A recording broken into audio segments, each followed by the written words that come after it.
Good afternoon, everybody. I trust everyone can hear me. I can't tell, but so good afternoon and welcome to today's meeting, a regular meeting of the Council of Township of North Dundas. Today being September 24th, 2025. Before I call the meeting to order, I do want to express thanks on behalf of the council and the residents of North Dundas and the area to our local firefighters, to the North Dundas Fire Service for their efforts. As we're all well aware, there's been and continues to be a bog fire taking place south of Morwood at the intersection of 3 and 7, right near the ninth schoolhouse, in that area, I should say. But I want to extend thanks again to the North Dundas Fire Service for their efforts. They've been working hard since they were notified of the fire Sunday evening. I also Chief Raystrick for his efforts in managing the scene, as well as the OPP who have been on site securing the scene and providing, doing some investigation as to the potential causes. I also need to thank the chief of the South Dundas Fire. Chief Jeremy is also the mutual aid fire coordinator, and he's ensuring that our North Dundas fire fighters are spelled off and given a break. He's secured fire crews from North Stormont and South Dundas to allow our firefighters to get home, take care of chores around the house and do the things they need to do, but yet they'll be back at it.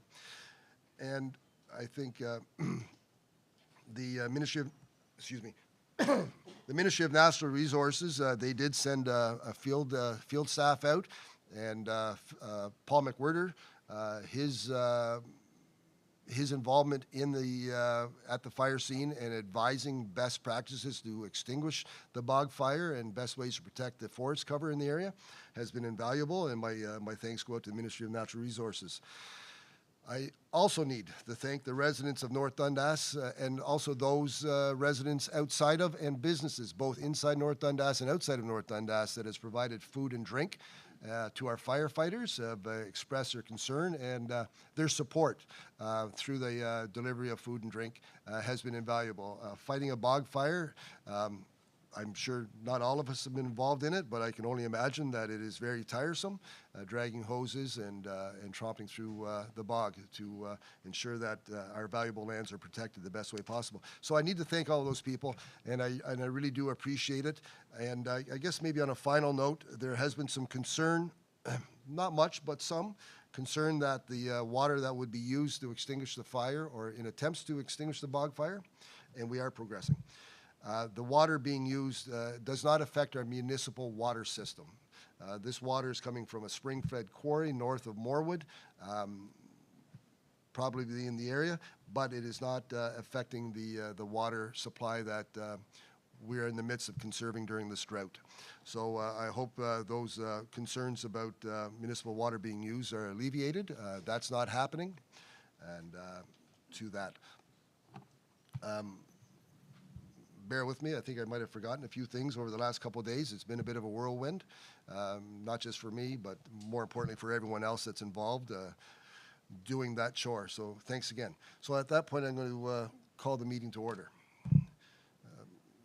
and move to the adoption of the agenda moved by Councillor Uhrig, seconded by Deputy Mayor Bergeron, that the agenda be amended to discuss item number 8 before item number 4, and the delegations to move items 4.2 after item 4.4. All those in favor?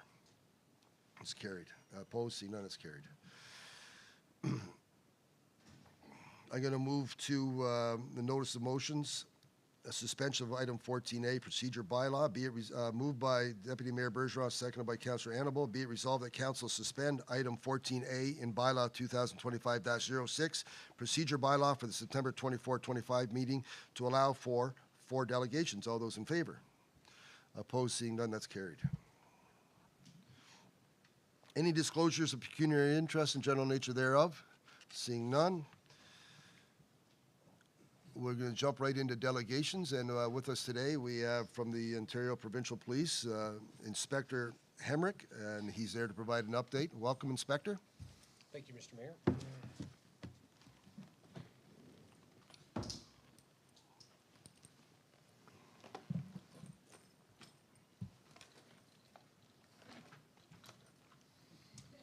I may leave with your chair now that I've forced myself into it. I promise once I get back to the detachment and someone detaches with me, I will bring it back. Good morning, good afternoon, Mr. Mayor, members of council, staff. Thank you for having me this afternoon, and to the members of the public that are in the audience or other delegations. Thank you for having me.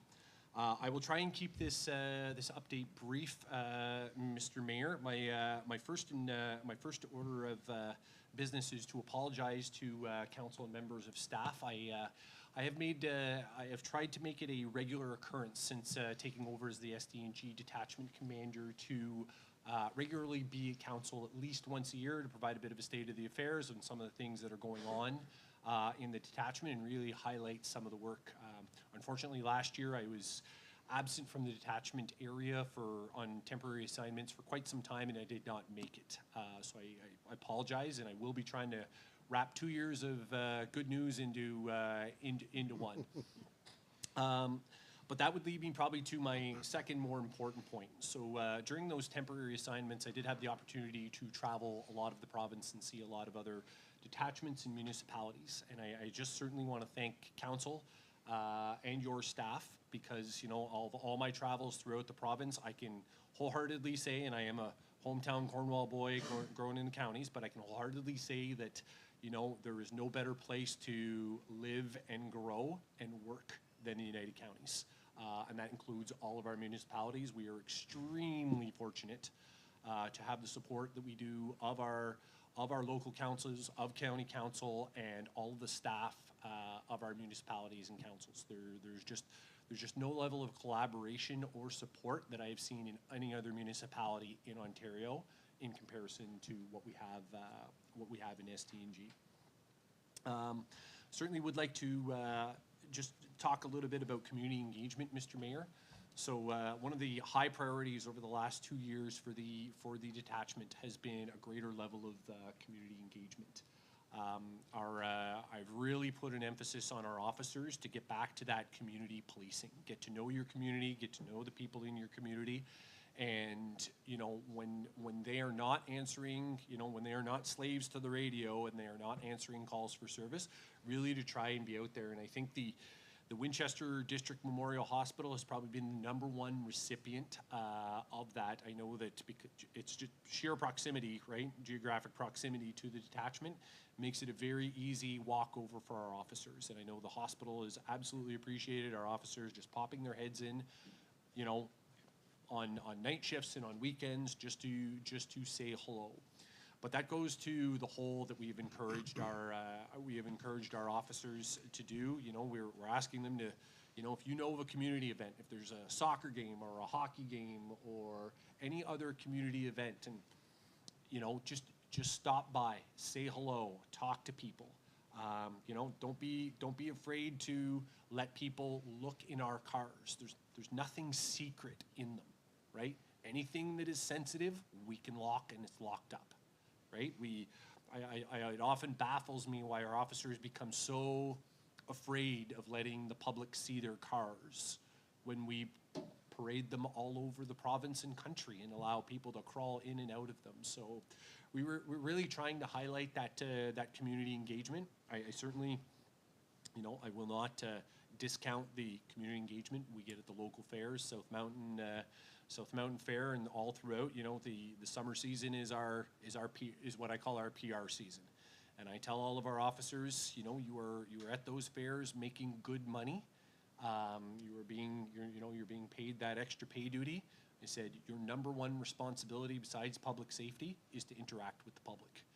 Don't be congregating amongst each other. You all know each other well. You know each other's wives and husbands. You know each other's kids. Get to know that in your community. So certainly really something of a highlight. I've also highlighted our activities in the school.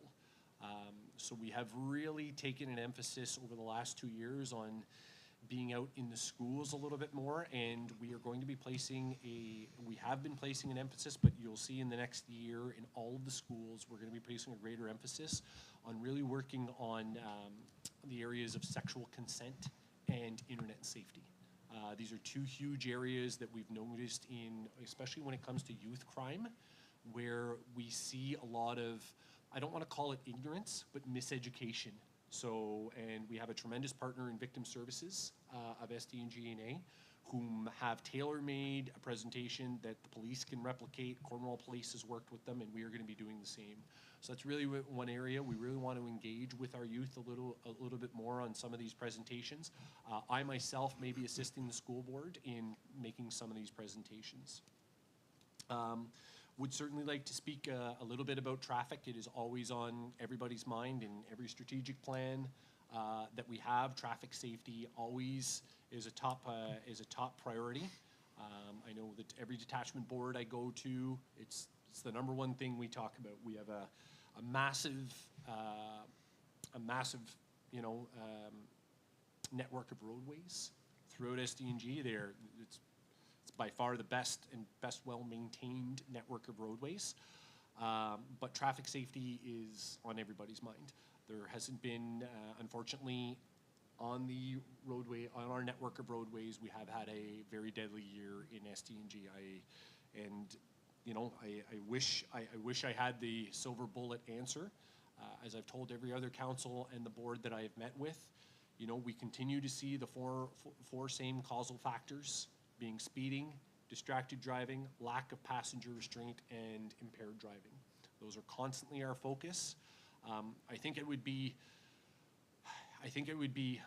don't want to use the word comforted, but I think I would feel better if I could nail down another causal factor, so some area of concentration that we could send our resources to, but we just don't have one. It's been spread out over all 6 municipalities, and the causal factors have all been different. So it's been challenging for us to identify and use analytics on really how to attack that.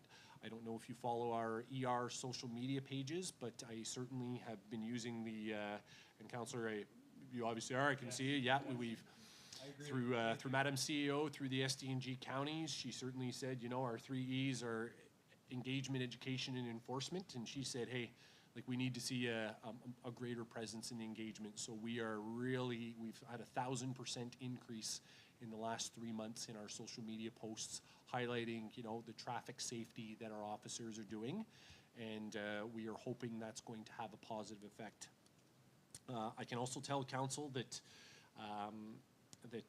a few years ago, the government of Canada did introduce legislation with regards to mass alcohol screening, so that every collision scene in the counties, if you were involved in a collision in SDNG, regardless of the level of damage, regardless of your stature, including myself, I would expect you will be given a breathalyzer. There are no ifs, ands, or buts about it. I have told my own officers, I said, if my own mother was involved in a collision, I would expect you to give her a breathalyzer. It is the law, and it is the government of Canada has given you this power, and it is a strong deterrent, and we really want that to be broadcast out to the public. As I'm sure you're aware, Mr. Mayor, I talk about this every time, and it's one of my, I would even go as far to call it my baby, the MCRT. I know you were warden at the time when some funding got approved for that, but for 24-25, we did apply and were successful for another enhancement grant. Unfortunately, by the time the ministry got back to us with the approvals for the grant, based on the goals that we had submitted to the ministry and the objectives they came back to us, which we needed to achieve, the timelines were unrealistic. So we were not, and Deputy Mayor, I see that look on your face. You may have experienced or heard the same with regards to the grants. We were not the only municipality. So during my absence, I was actually the interim detachment commander in Renfrew, and the exact same thing happened. We went to our health partner. We sat down around the table and we said, we cannot meet these objectives in the timelines the ministry have set out. So we respectfully declined to proceed with the grant. That, however, our platform, however, was used to apply for a new 2-year cycle, which we were successful for. So I'm happy to report the hospital has just hired another allied health clinician that will be starting with us in the next month, and we will have them full bore. So that is going to give us significantly more coverage. Two of the highlights, though, in this grant will be, or actually three of the highlights. So first of all, I have placed an emphasis on the teams, that I want them out there being more proactive. So right now, they do a lot of call response and they do a lot of follow-up. But what I've told the second team, when you're not doing those things, I want you out in the community. I want you in the schools. I want you working with the hospital, our 2 local hospitals, not just CCH. I want you working with our long-care homes, because our grant is actually named Keeping the Golden Years Golden. Because one of our things our team noted was that we were seeing quite a significant increase in mental health related calls with seniors.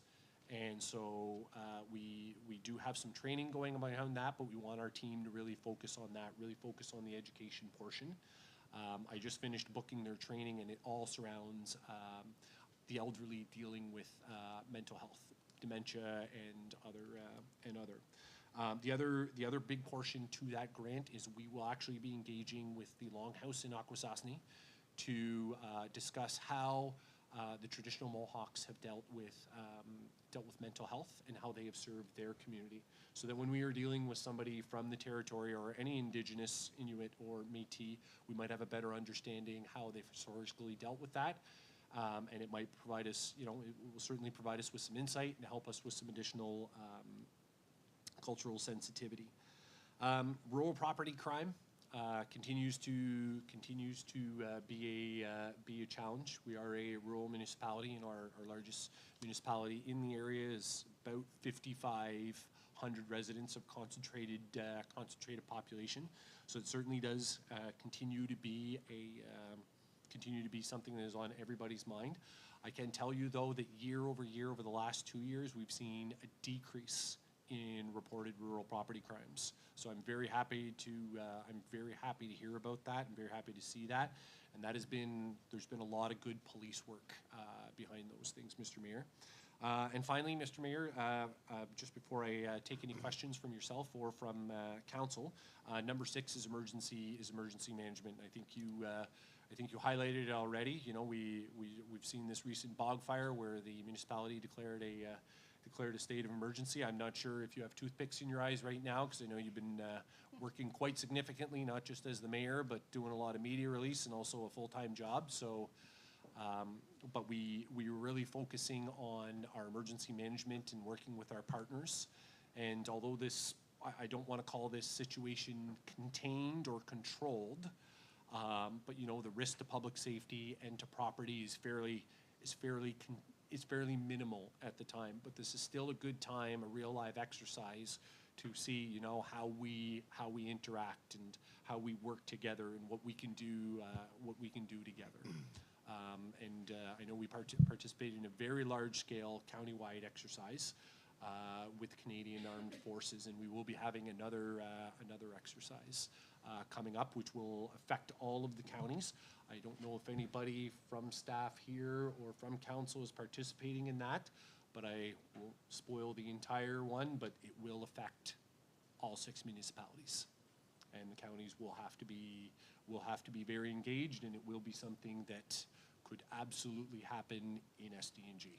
I think the plane crash, that was a pretty lofty one, but this is something much more realistic.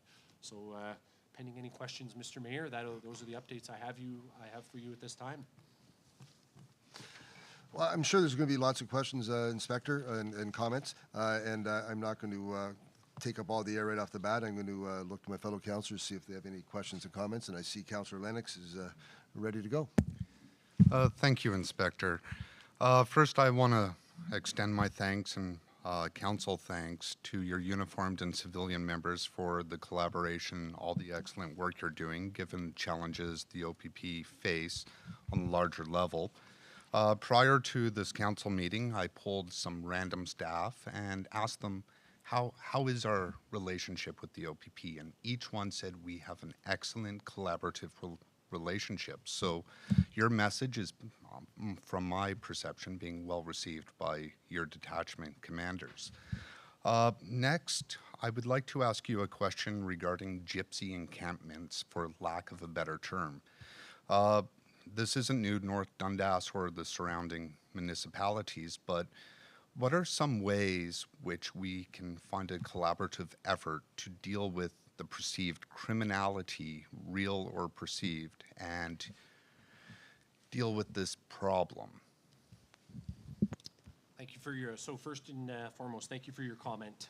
That is fantastic to hear that what I'm hearing from my officers is being reciprocated, reciprocated by the local staff. That is very positive. With regards to the so-called, with regards to the encampments, so the OPP has experience in dealing with encampments all throughout the province, whether they be on private property, whether they be on municipal property, and even provincial property. We are often called to assist the Ministry of Transportation with encampments that get set up on the provincial property. Our first and probably our always most important is when we encounter is there a public safety issue. Public safety will always be paramount. And then our second one is, what is the urgency? Because our philosophy is always community engagement and always at that lowest level. So what is the root cause of the encampment having shown up or having popped up? And I think there are multiple factors there. I can say that the OPP brings a tremendous amount of experience in helping, whether it be municipalities or other community partners, navigate these issues, and we are always welcome and open to come to the table. Just before the public meeting, Mr. Mayor, I certainly just had a quick net on our own intranet page, and we have an entire resource page on how to sort of work collaboratively, again, with the municipality and the community services about addressing these encampments. We have some subject matter experts just down the road in Quinte West in the Trenton area. They had quite a significant one, and in working the detachment commander there, in working in collaboration with the municipality and the services, they were able to clear that encampment and ensure that all of those people were connected with the appropriate services and move things on. I think we all, when we think encampment, we never ever want to get to the level that what happened down in Kingston, right? Because that just led to a just complete closure, right? We never want to get to that level, right? We want to clear and help these people that are in that situation in the best way possible. For me, it is enforcement. Enforcement action would always be at the police level, at least, would always be the last resort. And again, we have resources, and we are experienced in collaborating with all of our partners in helping out with these situations. All right, perfect. Thank you so much for your explanation. It might be something worth exploring more for collaboration from the township side. Finally, I'll quickly touch on cultural. You brought up having your officers be engaged more in the community, understanding and appreciating culture more. And I'm just going to do a quick plug about Saturday, September 27th in Moorwood. We're having Truth and Reconciliation, which is a pretty big deal. And if any officers would like to come out, they're more than welcome, including yourself, Inspector. Well, I'm not too far down the road, so you never know. But I will certainly put it on the. I will certainly make sure my patrol sergeants are aware, and we will do our absolute calls for service pending. We will do our darndest to get somebody out there to support. What time, councillors, may I ask? Well,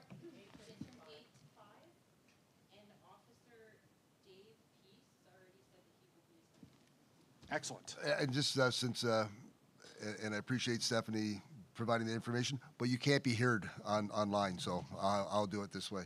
The question was asked of Councillor Lennox. I'll pass him that. You have the proper information. So the event is from 8 a.m. to 5 p.m. at the Moorwood RA Centre, 19 Russell Street, Moorwood, Ontario.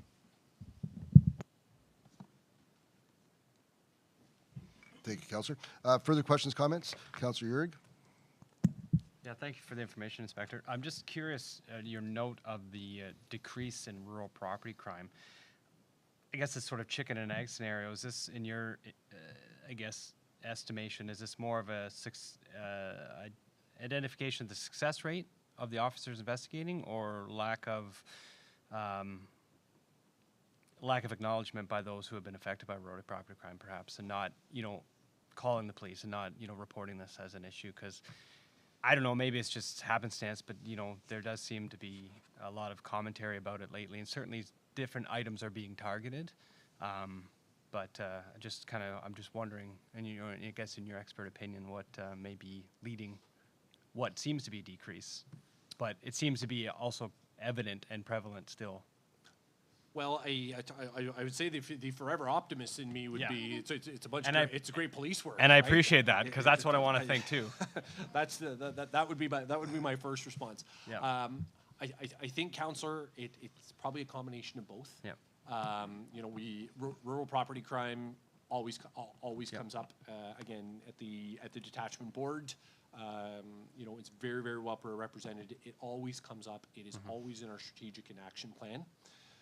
At every council that I attend to and I speak to, one of the messages that I always end up, we always talk about issues that an individual council has, or something that they would like to see more addressed by the OPP.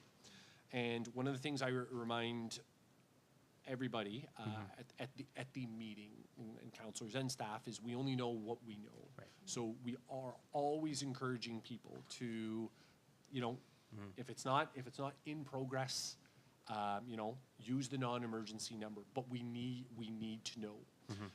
Certainly, we are getting extremely good at, especially the prolific persons.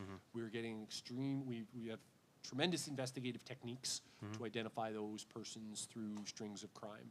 But if we don't know, if we get a single one, it may be more difficult than a string that get reported to us. So we're always encouraging members of the public to make that report. Some people say, "Oh, the police won't do anything," right? "Oh, the police, what I have to say won't matter." It matters. Because we have people reading those reports, we have people analyzing those reports, and they're looking for the commonalities. And it may only take, "Oh, well, actually, I saw a black Honda Civic on my road, and hey, your neighbor across the street is registered with StreetSafe with us, and they registered their doorbell cam, and we picked that car up on the doorbell cam." And it's little things like that. So I think, truthfully, it's a combination of both. Okay. It is good police work. I have no doubt. I read my reports. I watch what my officers are doing. It is great police work. But also, there's probably some underreporting there as well. Yeah, and I guess it wasn't meant to be loaded in terms of asking you that. It was more of a public awareness of, if, as you say, what you don't know, and why have something happen and not say something, right? Exactly. So thank you, Inspector. I appreciate it. Thank you. Thank you, Councillor. Further questions, comments? Thank you. So I did make some notes, Inspector, as you were going through this. And but before I forget the one item that I didn't make a note of, I was relying on my memory, so I better get rid of it. I think I need to announce and extend thanks to you. You were at the bogfire scene the other day with and Officer Peace's name has been mentioned, but I'm not sure how many people that are here with us physically or paying attention online recognize that you were the voice of North Dundas whenever Radio Canada was asking me if I could deliver the message in French. And I looked around and I looked at you and I asked if you could do it, and you jumped up and stepped up and provided Radio Canada with an update to our Francophone community, and I appreciate that. So a de facto member of the team, delivering the communications. So there's no pay, but I appreciate it. Well, thank you very much, Mr. Mayor, and it's all about that teamwork, right? Exactly. Thank you. And I did want to touch on the teamwork, and I had an opportunity to run into Officer Duguay, who's part of the fraud squad, if that's a correct or a term that we can use. And we were together, I believe it was last year or a year and a half ago at the SDG branch of the SDG branch, Winchester Library. And he delivered a message to mostly seniors about how to be aware of fraud and scams. And then recently there was an event in recognizing Rail Safety Week, and Officer Duguay was part of that communications that was delivered. But we did have a chance to revisit the fraud issue. And this is one of the partnerships I'm looking to work with Officer Duguay, is to have information delivered to us, and then our communications team can get that on our website, our social media, and promote the information provided by the OPP and tips and tricks on how to recognize and how not to feel, as you mentioned earlier, feel that letting the OPP know that they've received a fraud or scam on their phone and to ignore it isn't the right way to go. We need to capture that information, provide that information to the OPP so that they, as to Councillor Urig's question, as they can track that and help reinforce their efforts to mitigate the challenges those fraudsters present to our community. So Officer Duguay was very open to the idea of providing information and supporting that effort with our comms team. You mentioned the attendance at events, and as a regular attendant, a person that's at our sports facilities and other facilities within the township. I'm there quite often, and I know other members of council are as well. To see OPP presence at a minor hockey event or figure skating event, anything like that, to have an officer drop in, I think of the youngsters that are there that are always attracted to the OPP and to maybe one day becoming a police officer. I think that's kind of nice to have that interaction. So it's really appreciated for different reasons, but just being a part of the community and being a presence at many of our events, I always look forward to seeing an officer on site. We did talk about traffic and the challenges of traffic. I encourage all of those that have traffic concerns, speeders on their side streets, people blowing through stop signs, to track the time and to provide that information to the OPP. There's a 188 number to call. It's not an emergency, but if you can do that and track the time and location and frequency, and then that'll help the OPP keep our community safer. Saying those things, I do appreciate the questions and comments from members of council. You did a couple of important items were touched upon, and just to reinforce Councillor Lennox's thought about Truth and Reconciliation Day, we do look forward to that community engagement. It's going to be a wonderful event, well organized, a unique event to us in North Dundas, and there's people from the Morwood RA here today to be sitting through the meeting, but their efforts, I think, we should pay attention to their work, because what we're going to experience on Saturday the 27th is going to be something very important and unique to us. It's going to be a first. So thank you very much for your time. I don't think there's anything else, and we look forward to seeing you again. And again, thanks for your involvement at the scene, and please extend my thanks to Officer Peace for his efforts and support at the bog fire. Thank you, Mr. Mayor. Thank you, members of council, staff. And thanks for leaving the chair. I wiggled my way out of it. Our next delegation is from the Dundas County Hospice, and I look towards who we have here, and Arnold Schreeder is going to lead us on and introduce who he's with.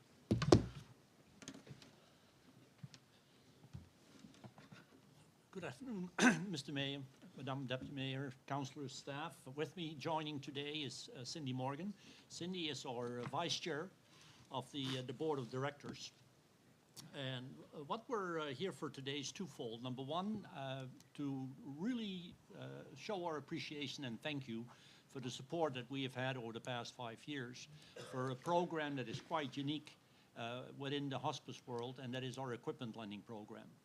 You agreed to support us for the cost of that. Together with the Township of South Dundas, we were able to get the cost that was not funded taken care of, so we did not have to worry about any money needed to be raised for that. or dipping into our funded programs, which would then obviously have an impact on those particular programs. So thank you very much. It was greatly appreciated. I do need, with respect to the letter that we submitted, I do need to point out that there was a error made in that we were talking about 50% of the cost. But if you look at our numbers on the second page, our total net cost for the year is about $12,332. We're only asking for 50% to be covered for that based between North and South Dundas. So we're going later on this year to South Dundas with the same request. Last time we went there, they supported us as well. So we had both from North and South Dundas, because that's the area we cover, the cost taken care of. We had to make a change. Our biggest challenge is to find volunteers that would be willing to come in and clean the equipment. It's an arduous task. It requires a lot of detail, and we were not able to secure enough volunteers to do so. So we were forced to find a cleaning company that does it for us, and that increased the cost substantially, quite frankly. So what we've decided to do is we will do fundraising, do a variety of activities in order to cover 50% of our net cost, but we're going to both North and South Dundas and hope to be able to renew the commitment that you made to us last time of a support for $3,000 for 5 years to do so. And to give you a little bit of an overview on that, the number of palliative clients that we've had over the year has been pretty level. Really haven't seen big increases in that. However, our community clients, and what is a community client? A community client is somebody who may have gone into a hospital for knee surgery, hip surgery, whatever it is, and they need on a short-term basis a piece of equipment, being it a cane, being it a walker or a wheelchair. We are quite unique in that, one of the few hospices that have the equipment, and we will lend it to them at no charge. And so to give you a bit of an idea on that, as you've seen in the numbers, in 2022-23, we had 367 pieces of equipment to 210 clients that we call community clients, so people that had surgery or whatever it may be that was temporary need of some equipment. That number has now jumped to 265 for our last year, with a total of 424 pieces of equipment that was lent out by us. And that's just a community client. Add the palliative clients on top of that, we're now well over 300 when it comes down to that. So the need for that is expanding, and we're trying to meet that need. And therefore, we need to look at any possibility that we can get in order to fund those programs. Therefore, our request, if again the township would be willing to support us and renew the commitment that they did the last time, support us with $3,000 over the next 5 years, annually for the next 5 years. Any questions? Well, yes, thank you, Arnold. I don't think everyone knows, but you and I know that there's a deep connection to the hospice. So I do open up questions, comments, thoughts. Councillor Lennox. Just comment about community care. That's probably a program which not a lot of people know about. Tonight's my first time hearing about it, and I do thank you for having that program in place.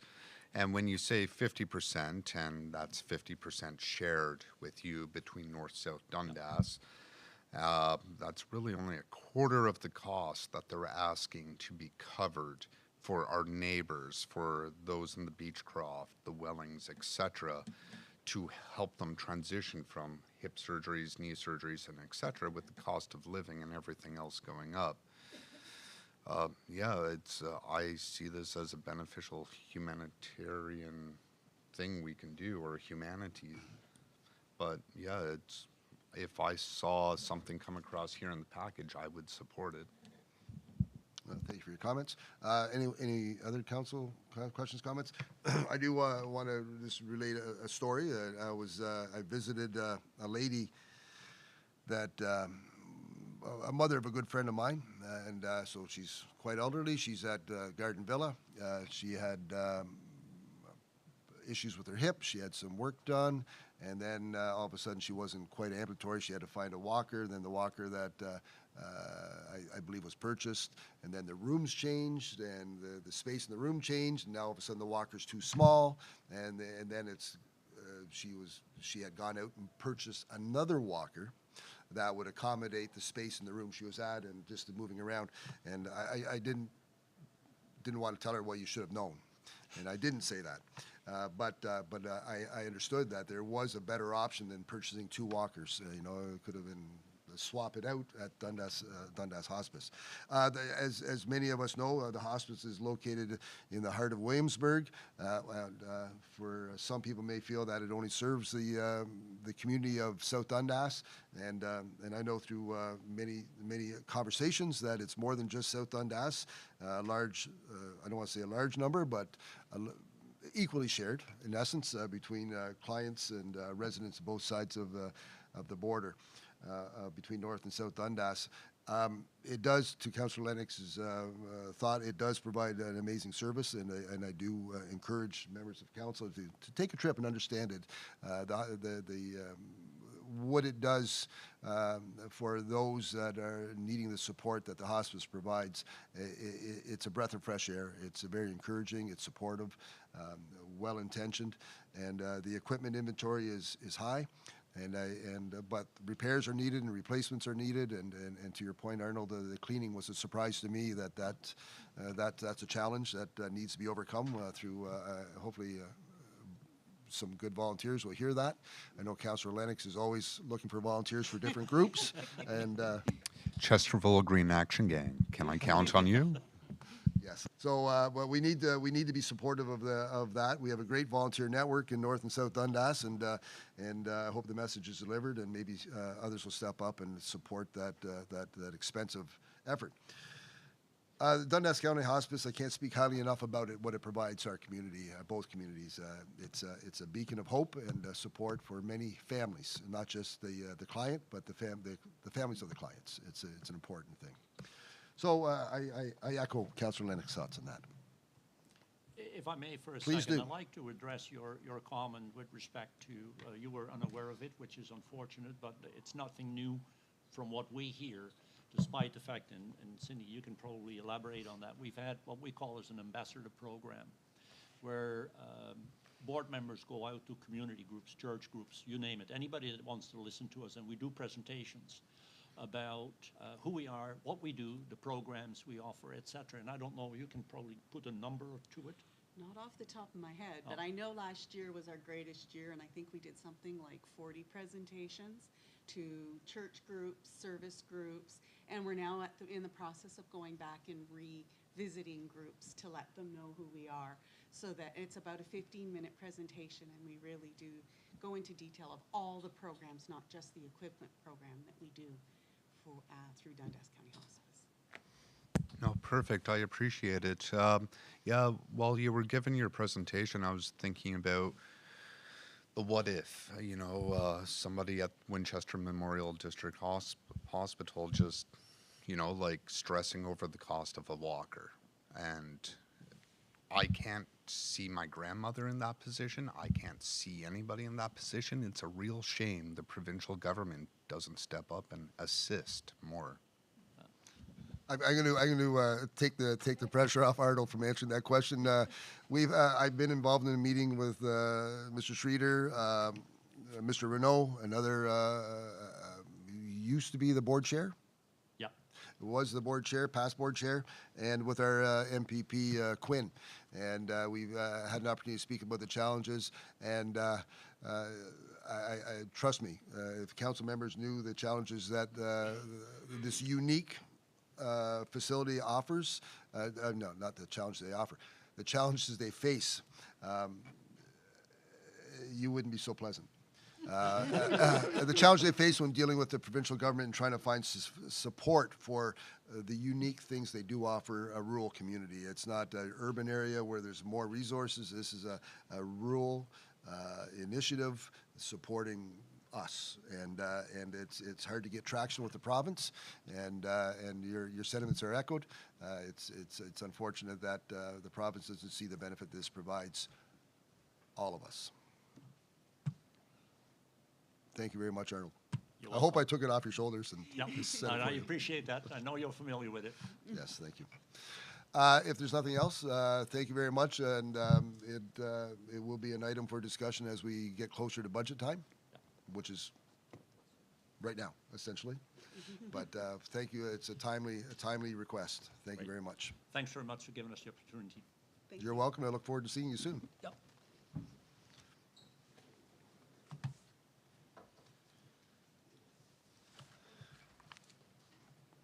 And our next delegation is Mr. Rob Hunter, and I'm sorry, Bonnie, I forgot your last name, but Bonnie from the OSPCA, and Rob and Bonnie will be speaking to us about the efforts of the SPCA.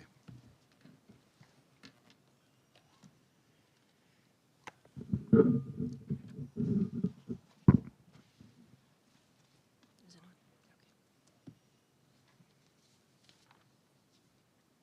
Okay.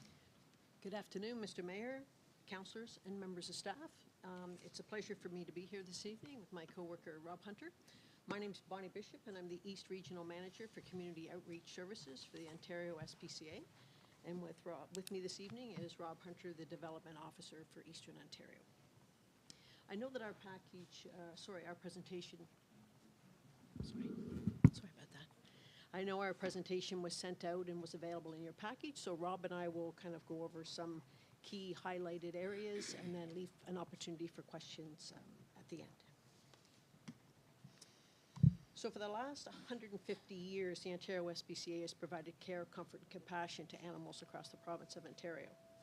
As a registered provincial charity, we do not receive any government funding and rely solely on donations. With 12 animal centers across the province, we offer programs and services to help pets and the people who love them.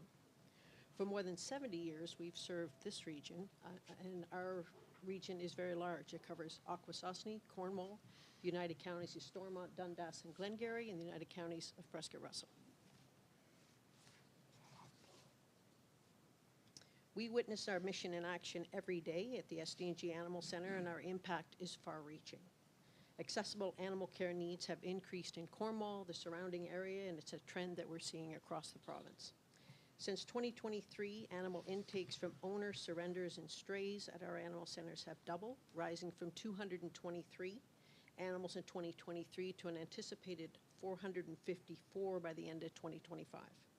While provincially the need for basic veterinary care has risen sharply to 180% increase, with people seeking access to services in 2024. To meet the needs, we are supporting adoptions by helping pets and people become connected so that pets can find their forever homes. And by offering affordable spay-neuter services, we are preventing litters of puppies and kittens from being born and adding to the overpopulation issue. In 2024, across Ontario, the Ontario SPCA supported the public with over 800,000 pounds of food distributed. 10% of that, or 80,000 pounds, were distributed in this region. With respect to our direct impact for residents of North Dundas, from the limited data collected, we know that rehoming and adoption services are being used by citizens of North Dundas. However, not all services are tracked. We believe this is only a fraction of the impact. We also recognize that our promotion of these resources has been limited.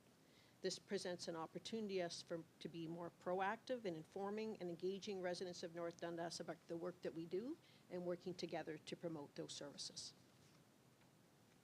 Overall, our operations are experienced significant growth.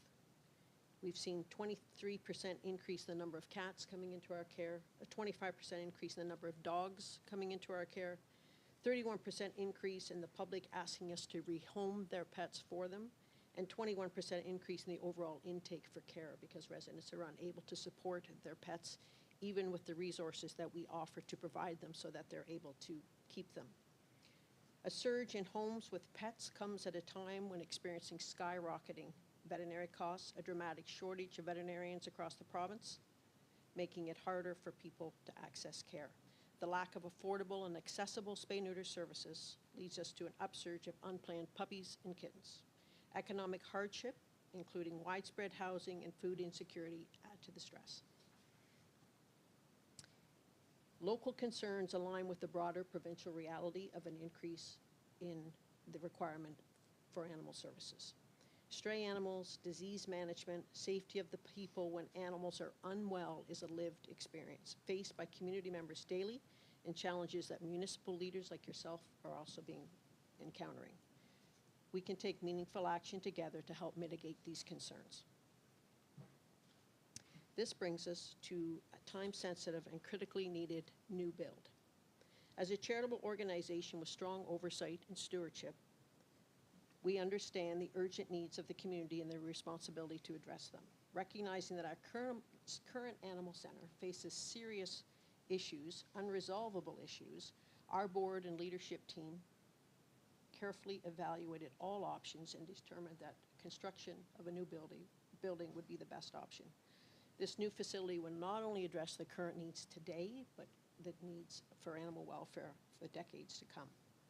For the first time in this region, the new animal center will include a veterinary clinic based on our models in Barrie and Stouffville, Ontario, and supporting services that are already being provided by the current veterinary community.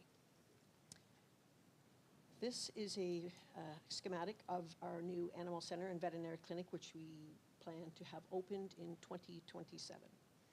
Daimling Architect has been selected as the project manager, and Grant Marion, a local builder, will oversee the construction. Our groundbreaking is scheduled for October 17th, and we hope that you will attend. Invitations are going out now.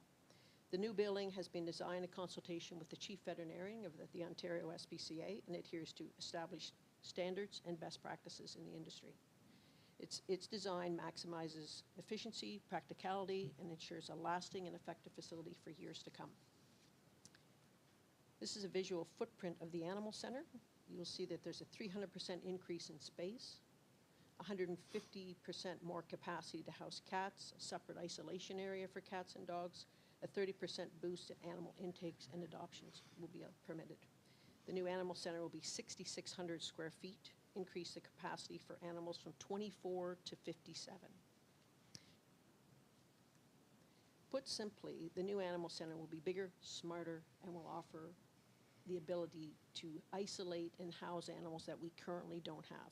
And if I can provide you with an example of that, if we have an animal that comes into our care that has parvovirus, which is highly contagious to other dogs, we currently don't have the isolation or quarantine facilities to be able to accommodate that animal effectively. And how that results is we're often required to close our facility, which then affects all the other programs and services that the community is unable to use for a significant period of time, so that we don't have spread of disease within the building and also carried outside of the building with traffic that would be coming. A limitation the new building will resolve. The visual footprint of the veterinary clinic, as you'll see, will have a medical treatment suite, surgery suite, dental and x-ray suite, and care and dog recovery areas. We anticipate we'll do a minimum of 1,600 spay-neuter surgeries annually, a minimum of 900 vaccines annually, and it will help families who are struggling financially with basic veterinary care. That facility, the veterinary clinic side of it, will be 1,400 square feet and will augment and support the veterinary services that are already being offered in the community. We've met with the local veterinary community through a veterinary professional open house that we had at our animal center in August. The veterinary community attended, they're receptive, they're supported, and excited to support us with this project. The clinic is intended to operate the first year to support the animals that will be currently in our care, and by year 3, we will open the services to provide to the residents of the community. I'm pleased now to turn your attention to Rob, who will highlight our plans to make this vision a reality. Thank you very much, Mr. Mayor. Thank you.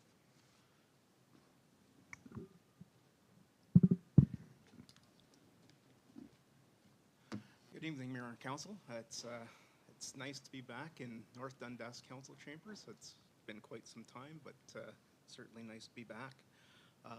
As you heard through Bonnie's presentation, this is a major project, very important project for our organization.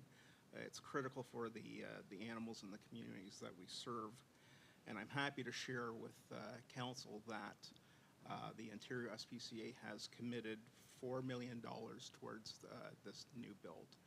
It's an $8 million project. And so it's nice to have that 50% of the project cost already set aside. As Bonnie mentioned, we're going to be doing the groundbreaking for the facility on October 17th. So it's going to be great to see this vision come to life. Just in regards to our fundraising plans, our campaign, we've got a great group for our campaign cabinet, and you'll see the names on the screens. There might be some names that you recognize. It's a great mix of people, both rural, urban, and also including First Nations. We have Chief Fallon David from the Mohawk Council of Akwesasne, and certainly as Truth and Reconciliation's coming up, day is coming up soon. It's important that First Nations be acknowledged and be included. And we really appreciate their efforts and their guidance and commitment to this project. And then, this brings us tonight. It's a critical moment in time. We've got a crisis in animal care and welfare impacting the whole region. We've got a building that simply just does not meet the needs of the community and does not meet the needs of the animals. As Bonnie mentioned, the building's 50 plus years old. There's no means of isolation, so if we get a case of parvo, it's shut down for 2 weeks minimum. No pets in, no pets out. And it just does not work for the animals. So therefore, we're inviting the Township of North Dundas to support this project with a financial commitment of $15,000. Having worked for a couple of municipalities, I know the challenges of budgets can be. So we're suggesting that these be 5 annual payments of $3,000 to help with any budgetary pressures that council may be facing. The support from the township and the other townships and municipalities in SDNG are going to be very important to meet the needs and help with the welfare of our animals. And with that, we're happy to take any questions that council may have. Thank you very much for that presentation, and I'm going to open up the questions, comments from members of council. And Deputy Mayor. Thank you, Mr. Mayor. I can see where your services are really in demand more and more because the cost of veterinary services has skyrocketed. I mean, not many people can afford to pay $1,300 to $2,000 to have their dog teeth cleaned. And also with the neutering, I don't know if you know, but there's a veterinarian in Kentville who a few years ago sold her practice and started a drive-through neutering service just north of Brockville. And she charges $300 to $500 depending on the animal, the size of the animal for spaying and castrating. She's been so busy from people coming even from Ottawa all the way to Brockville to bring their animals that she's just opened one in just north of Kentville. And it's a drive-through. You just go in, you never get out of your car, you hand over the animal in the morning. At 3 in the afternoon, you go back there and you stay in your car. The person comes, gives your animal back with the drugs, and there you go, you're done. Of course, we are the farthest away from your premises, and I'm glad that you did put the statistics. I mean, it's very little that you do for our own people compared to like Cornwall or people closer to you. And on that note, I mean, the bill is $8 million, and I'm glad that you didn't come here and ask for $1 million because it would have been, there's no way. To me, $3,000 a year is something reasonable for the amount that we use your services. And so I would be okay with that. But then, of course, that's a decision of council, with further discussion. If I can just, Thank you for that. Yes, Bonnie. sorry, if I can just speak to that through yourself, Mr. Mayor. I'm very aware of the spay-neuter, high-volume spay-neuter clinics. We use them. The Ontario SPCA currently has no veterinarian on premise. So the local veterinary clinics are unable to support the spay-neuter services that we require ourselves. So if we don't have, if we have, let's say, 15, 20 cats in the building that are currently up for adoption and they're not spayed and neutered, that backs up our whole adoption program because we don't adopt out animals that aren't spayed and neutered. So we use the high-volume spay and neuter clinics. We've also developed a neuter scooter program that we've offered, and last year in this area, we transport over 534 animals to the high-volume spay and neuter clinics. So how that works is we set up in a region where we do the registration. So in order to be able to ensure that people have affordable and accessible veterinary care, as you said, we will pick up in a centralized location that is a distance from the high-volume spay and neuter clinics. We will meet them in the morning, let's say 6 o'clock in the morning. We'll pick up 25 cats, transport them to the high-volume spay and neuter clinic you were talking about, who has the drive-through process. Then we drop them off, we pick them up, and we deliver them back to the community, where the owners are then able to pick them up because people are then have affordable, accessible, they're not taking time off work. So last year in this area alone, the kind of SDNG area, we transported over 534 cats to those high-volume spay and neuter clinics in order to be able to provide that service. It's fantastic. Thank you for that, Bonnie. Councillor Lennox. Thank you for your presentation. And yeah, herding cats is never fun, eh? But anyways, let's talk about education and outreach. Do you guys advocate the true expense of owning a pet? Because there's a lot of ignorance out there. Oh, I will get a dog off Kijiji, etc. When those people don't factor in, owning a pet is expensive. Do you have education programs that, people come in for adoption, you tell them, yeah, pet ownership is a big deal. And furthermore, do you advocate for pet insurance, which is probably the best bang for your buck when you're talking about huge vet costs? Do you have any of that going on at your facilities, or? Yes, through you, Mr. Mayor. We absolutely do. We advocate for responsible pet ownership, and we do that every day through all of our animal centers. And we actually fairly recently have developed a humane education program that's being presented across the province, and it's being presented through schools. So we get consent from the school to go in and do the presentation, and we have 3 tiers or 3 levels of presentations geared to younger age groups.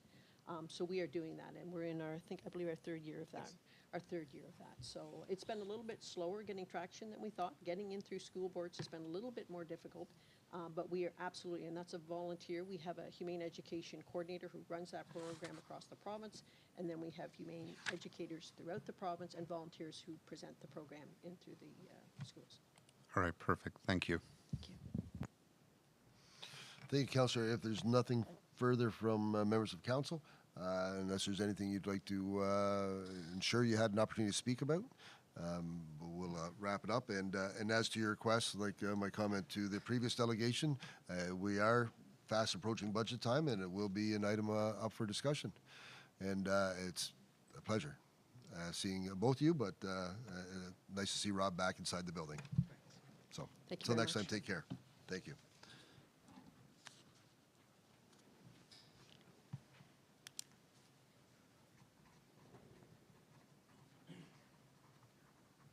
And our next delegation is Mr. Smurl. I'm glad you could make it on time. I hope everything went well for you prior to being here. Thank you, Mr. Mayor. I didn't have to drive as fast as I thought I would, or as I did to get here on time, so I was okay. Mr. Mayor, Deputy Mayor Teresa, Councilors Gary, John, and Matthew, staff and guests, I'm really pleased to present this kind of brief sheets. You have it in front of you, but since we had a meeting last Thursday, I'm going to ad-lib and add a little bit to it. So the first point I noted, and I noted that one for 2 reasons. Isabel was just recently elected, but she's our nearest neighbor on the City of Ottawa councillor because she's just over here across in the Metcalfe area. So I thought you might be interested in that if you hadn't already heard. The schedule for the budget presentations at SNC are as noted. And I want to comment first that when I was first in South Nation a number of years ago, we started, are you hearing me okay? We started every year in January, getting our budget ready, and we usually had it approved by June. And that meant that a year was half gone and you couldn't get contractors and it was an awful job. Well, in the last 4 or 5 years, we've done our budget in the fall. So at the next meeting in October, they will be presenting to us, they being the staff, and the levy discussion and the direction will be decided at that time. And for your information, we usually pick the levy number from the City of Ottawa to be debated and changed if necessary. But we picked that because the City of Ottawa, one of our 16 municipalities, pays 80% of the costs, give or take. And the other 15 municipalities, including North Dundas, pays the other 20%, 22%. So that's the first thing. And we have and then the staff works after the meeting in October to have a budget prepared and presented to the board at the November meeting. And they take the whole meeting for this work. And then at the end of the meeting, we approve a tentative budget. Approve so we can circulate it to all the municipalities, and all the municipalities then have a chance to kick at it, change it, offer suggestions, say what's the best and what might be adapted, and they get that information back by the 1st or early December. And at the December meeting, any changes that need to be made are made, and then circulated again, and then in January, we approve the budget at the meeting, and we're ready for the year. So it works quite well. Number 3 is to mention there were these fish camps, and they're very successful. They're a 2-day camp, and North Dundas has 2 of them over here at Cass Bridge. And they're becoming almost too popular because we had the number of kids you saw, 150 or so, but the City of Ottawa is extremely interested, and they don't have any near them. I think you're going to hear some requests from them next year. But I wanted to add as well that there are 3 major programs for kids that South Nations does. One is the fish program, the Learning to Fish program.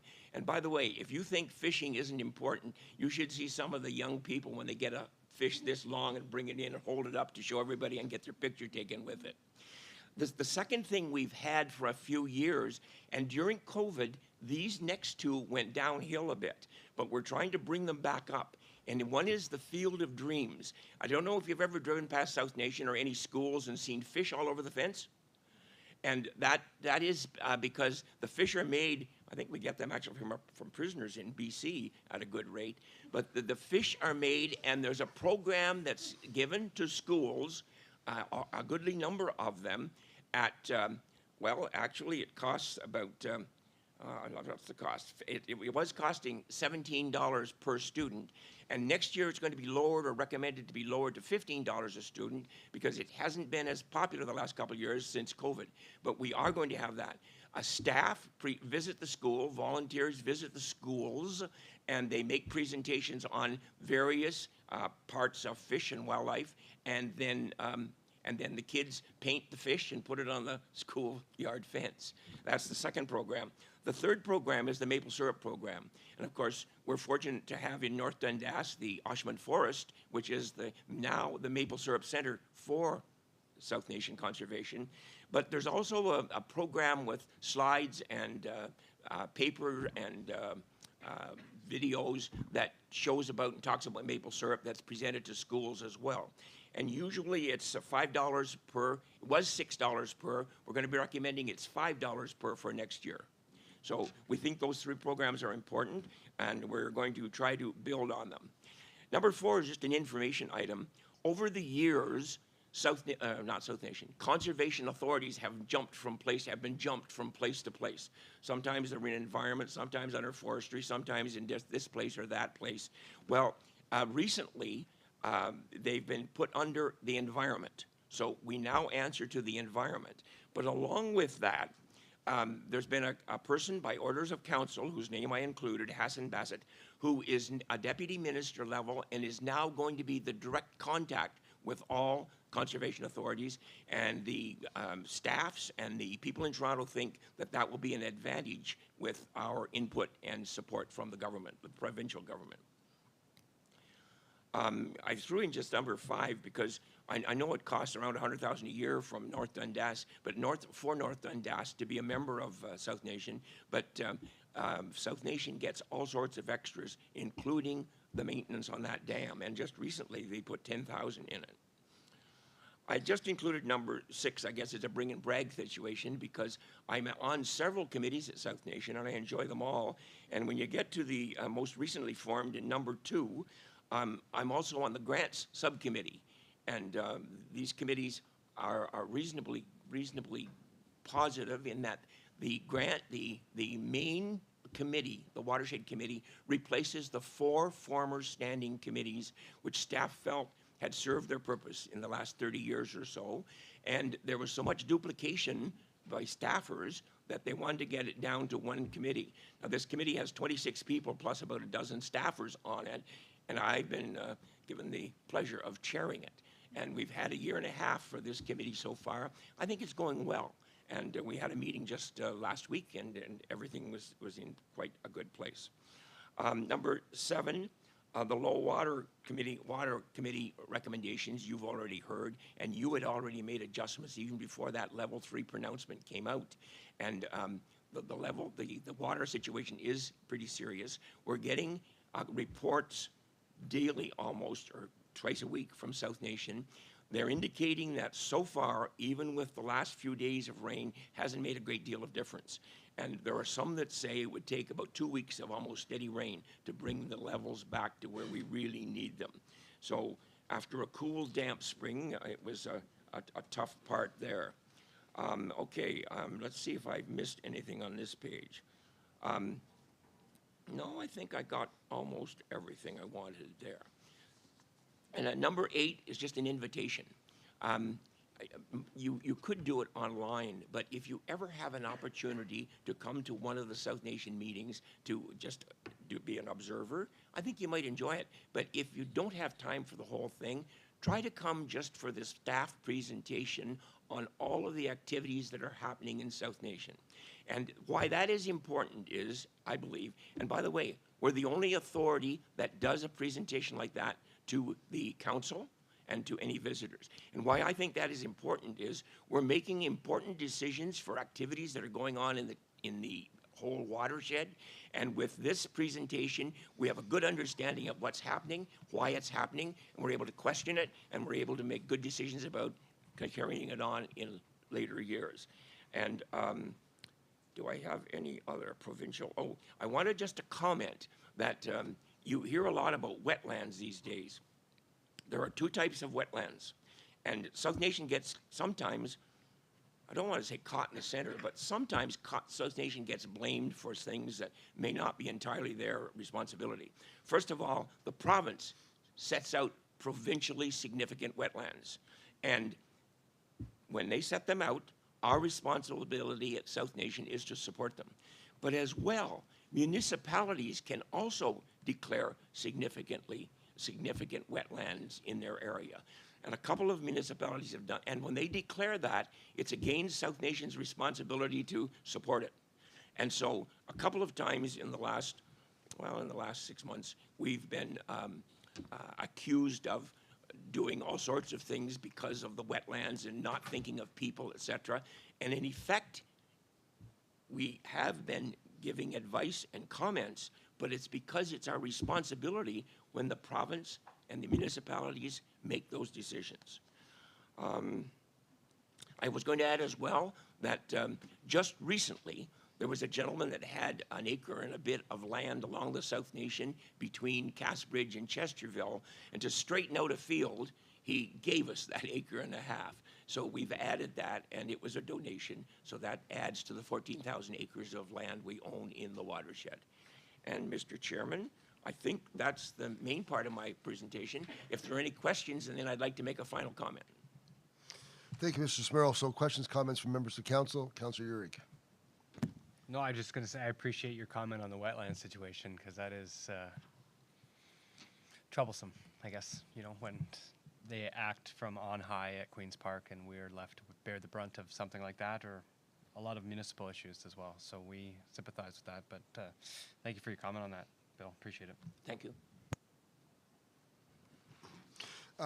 So I do, not really so much, I just want to extend thanks on behalf of the community of North Dundas for the efforts, the recent efforts with the bog fire. And I know our Madam CEO has been in constant communication, and we have meetings with Mr. Mesman has been involved in the meetings along with SDG staff and forestry, and I had a chance to meet one of your forestry officers the last couple of days, and just the easy collaboration and the shared concern about the properties in North Dundas, and please if you extend that to John from me on behalf of the township, I'd appreciate that.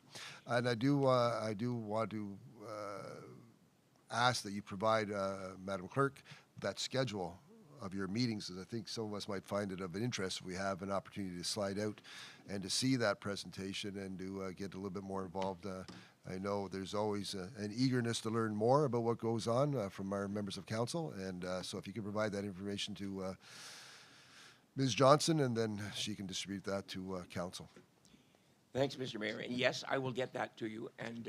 And yes, the bog fire is kind of important to me because I'm just a mile and a half across the country from it, so I've been noticing it. But the work being done by the North Dundas firefighters and the ministry and everybody that's involved has been excellent. And thank you for the updates that have gone on. Now, my last thing I'd like to do is I'd like to offer some thanks. First, and this doesn't all just have to do with this committee, but I'm cheating a little by getting this in.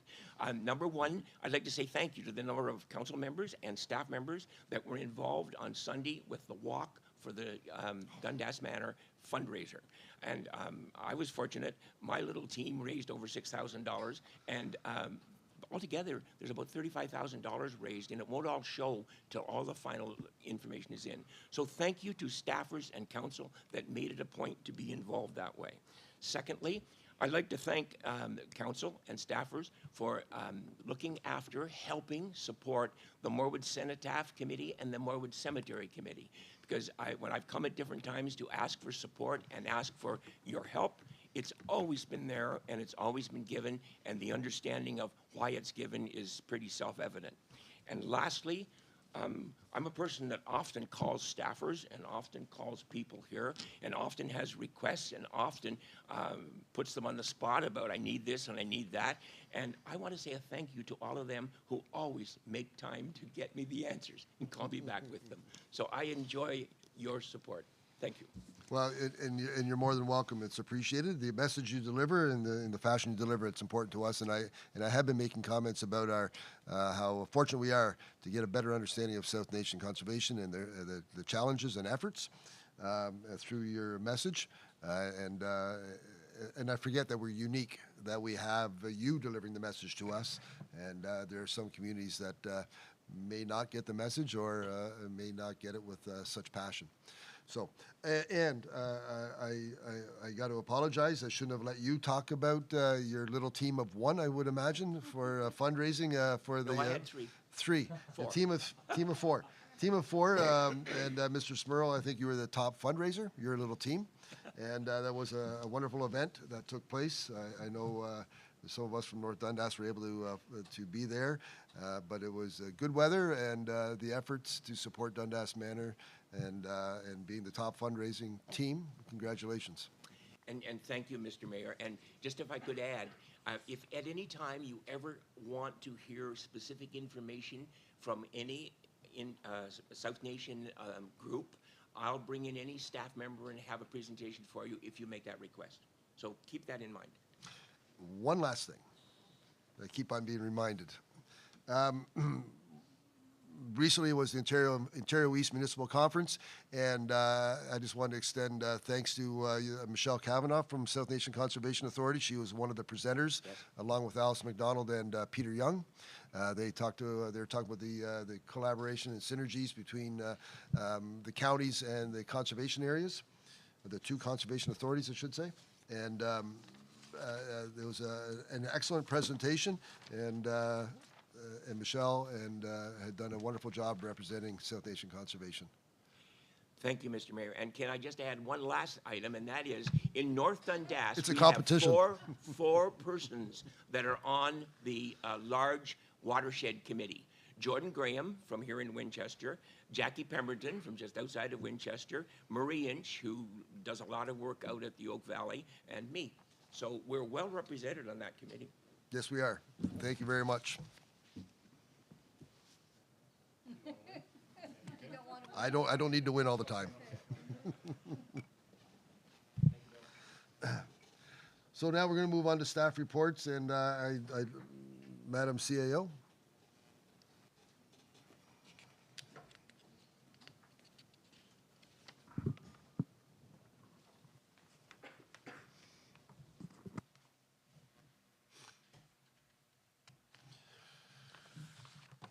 Moved by Councillor Annable, seconded by Councillor Lennox. Be it resolved that the revised job description for the Director of Finance / Treasurer be approved as presented this 24th day of September 2025, and that bylaw number 2025-01 being a bylaw for the appointment of officers, committees, agents, staff, volunteers, and other associations be approved as amended on this 24th day of September 2025. Madam CAO. Seems to be a struggling day. Thank you. Through you, Mr. Mayor, I'd like to extend a warm welcome to our Treasurer, Director of Finance, Marcus Hewitt, who is with us today. So this update is to add Marcus as a new Director of Finance, Treasurer, who started with the Township on September 15th, as well as to remove Megan Muirberg as the Director of Rec and Culture, as she's no longer with the Township. So given the qualifications and experiences of Marcus for this role and the competitive nature of the recruitment process, the pay band for this position was increased from level 13 to level 14. As such, staff are requesting approval from the council. Thank you. Questions, comments from members of council? Seeing none, all those in favor? Opposed? Seeing none, that's carried. Speak to budget preparation? Is that a topic, Madam CAO? That's right. Do we have the report up? Yes. Thank you, Mr. Mayor. So I'd like to provide council with a brief update as we begin preparations for the 2026 municipal budget. So administration is initiating the process early to ensure the draft budget aligns with both the township's strategic plan as well as council's overall vision for the year ahead. So the purpose of this report is to provide an opportunity to council to provide early feedback on priorities or areas you'd like for the administration to focus on as we move forward. So each department, as outlined in the report, will be guided by its own strategic and operational priorities, as outlined in the report. I wanted to highlight particularly what we plan for the environmental services, as the draft budget will be prepared based on current service level. However, we've included funding for condition assessment studies across water, wastewater, and stormwater systems as part of our plan. These studies will help us identify future infrastructure needs and also help define appropriate service level standards going forward. For waste management, we're focusing on data gathering to determine the levels of service to propose to the council, particularly with the landfill expansion plans. So if council would like us to consider increasing levels of service in any specific areas, we're asking that feedback be provided as part of this discussion so we can include some of those recommendations while preparing budgets. Just to state some consideration that the Director of Environmental Services and I had discussed earlier includes items such as weigh scale, stop arm, etc. at the landfill site to position ourselves for appropriate data gathering. This also allows us to apply for available waste management funding streams, which we currently are unable to take advantage of. Other than that, for fire services, transportation, as well as for administration, it is based on priorities that has been identified. For transportation, roads need study, and for fire services, we're continuing to build reserves. From an administrating perspective, we'll continue pursuing external grant opportunities, and we recommend using specialized external support to enhance our success in accessing that funding. Additionally, we will also be including training budget and professional development enhancement for our staff. Just wanted to share those updates with the council and asking council through this report to receive this, as well as provide any guidance or priorities you'd like for us to consider. Thank you for that, and I just want to make a comment before I pass it over to the rest of the council. As we go through this process, and I think it's a new process, and the way it's defined, it's a refined process in my mind. I look forward to understanding it better and understanding the paths that we will be advised, I would say, to follow, and then the decision will be ours. But as there's information provided, as we get closer, I don't want to take advantage of this conversation, as we get closer to the budget, and we are very close to discussing budget. I ask that all members of council get the information into staff, and probably the best way is to email it in after maybe a conversation to understand the direction you want to go in. But if you get it captured through email, and then it can be compiled, and then whenever we do have those discussions in open council,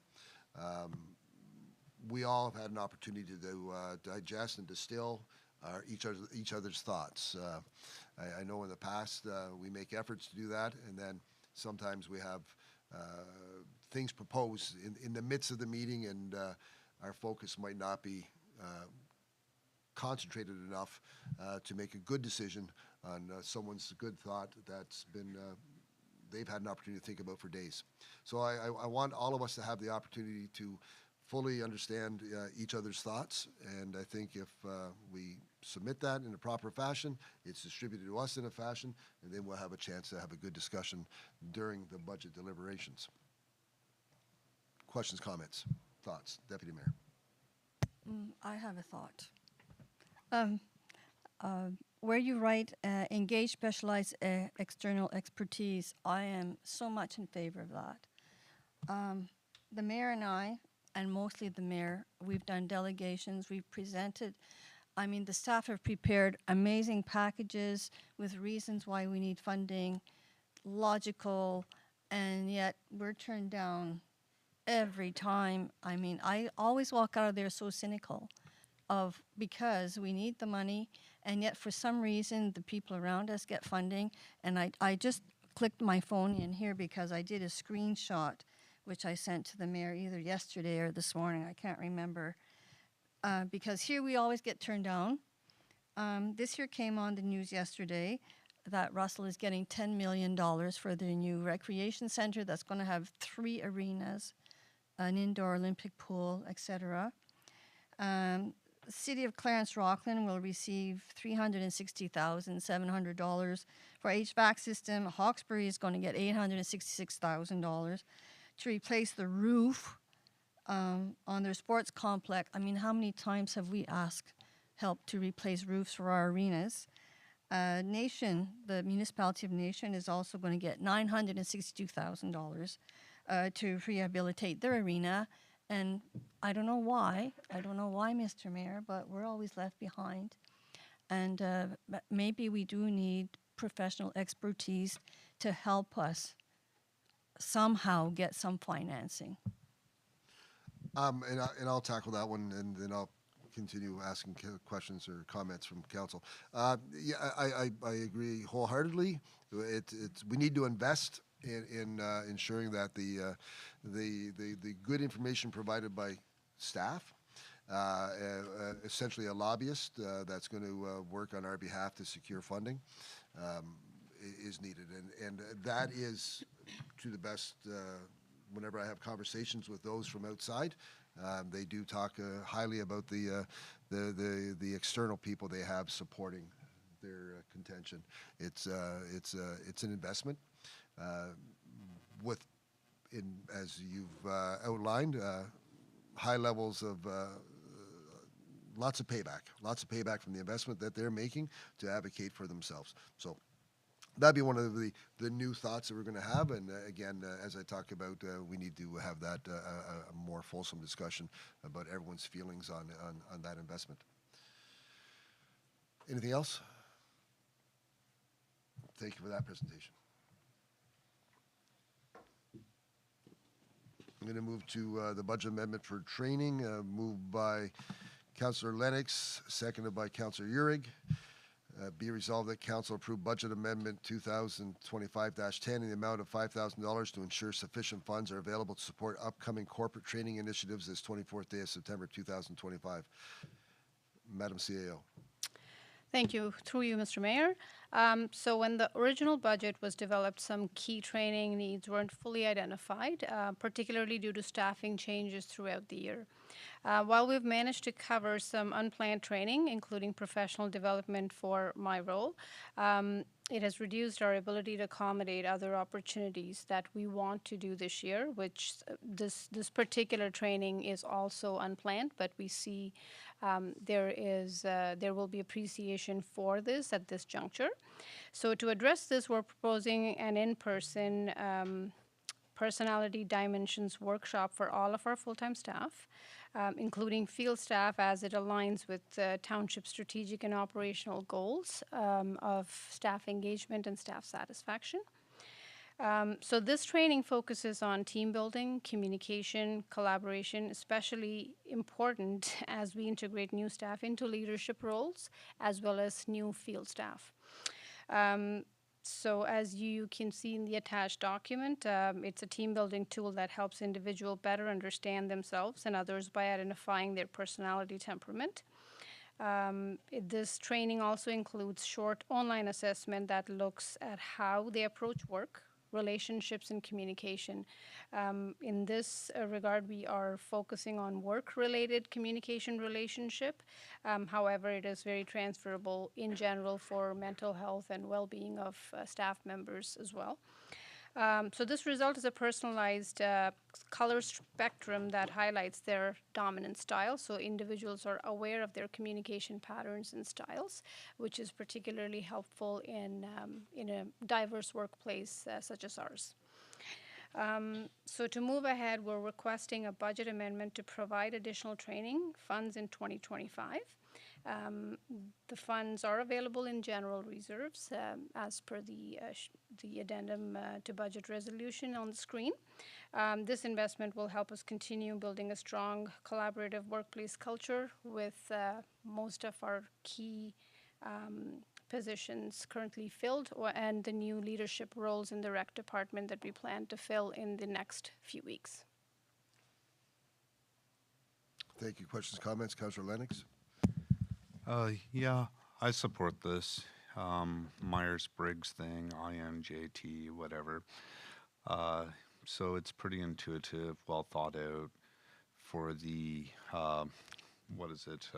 first goal was staff retention training, etc. So I support it. Thank you. Deputy Mayor. Yes, Mr. Mayor.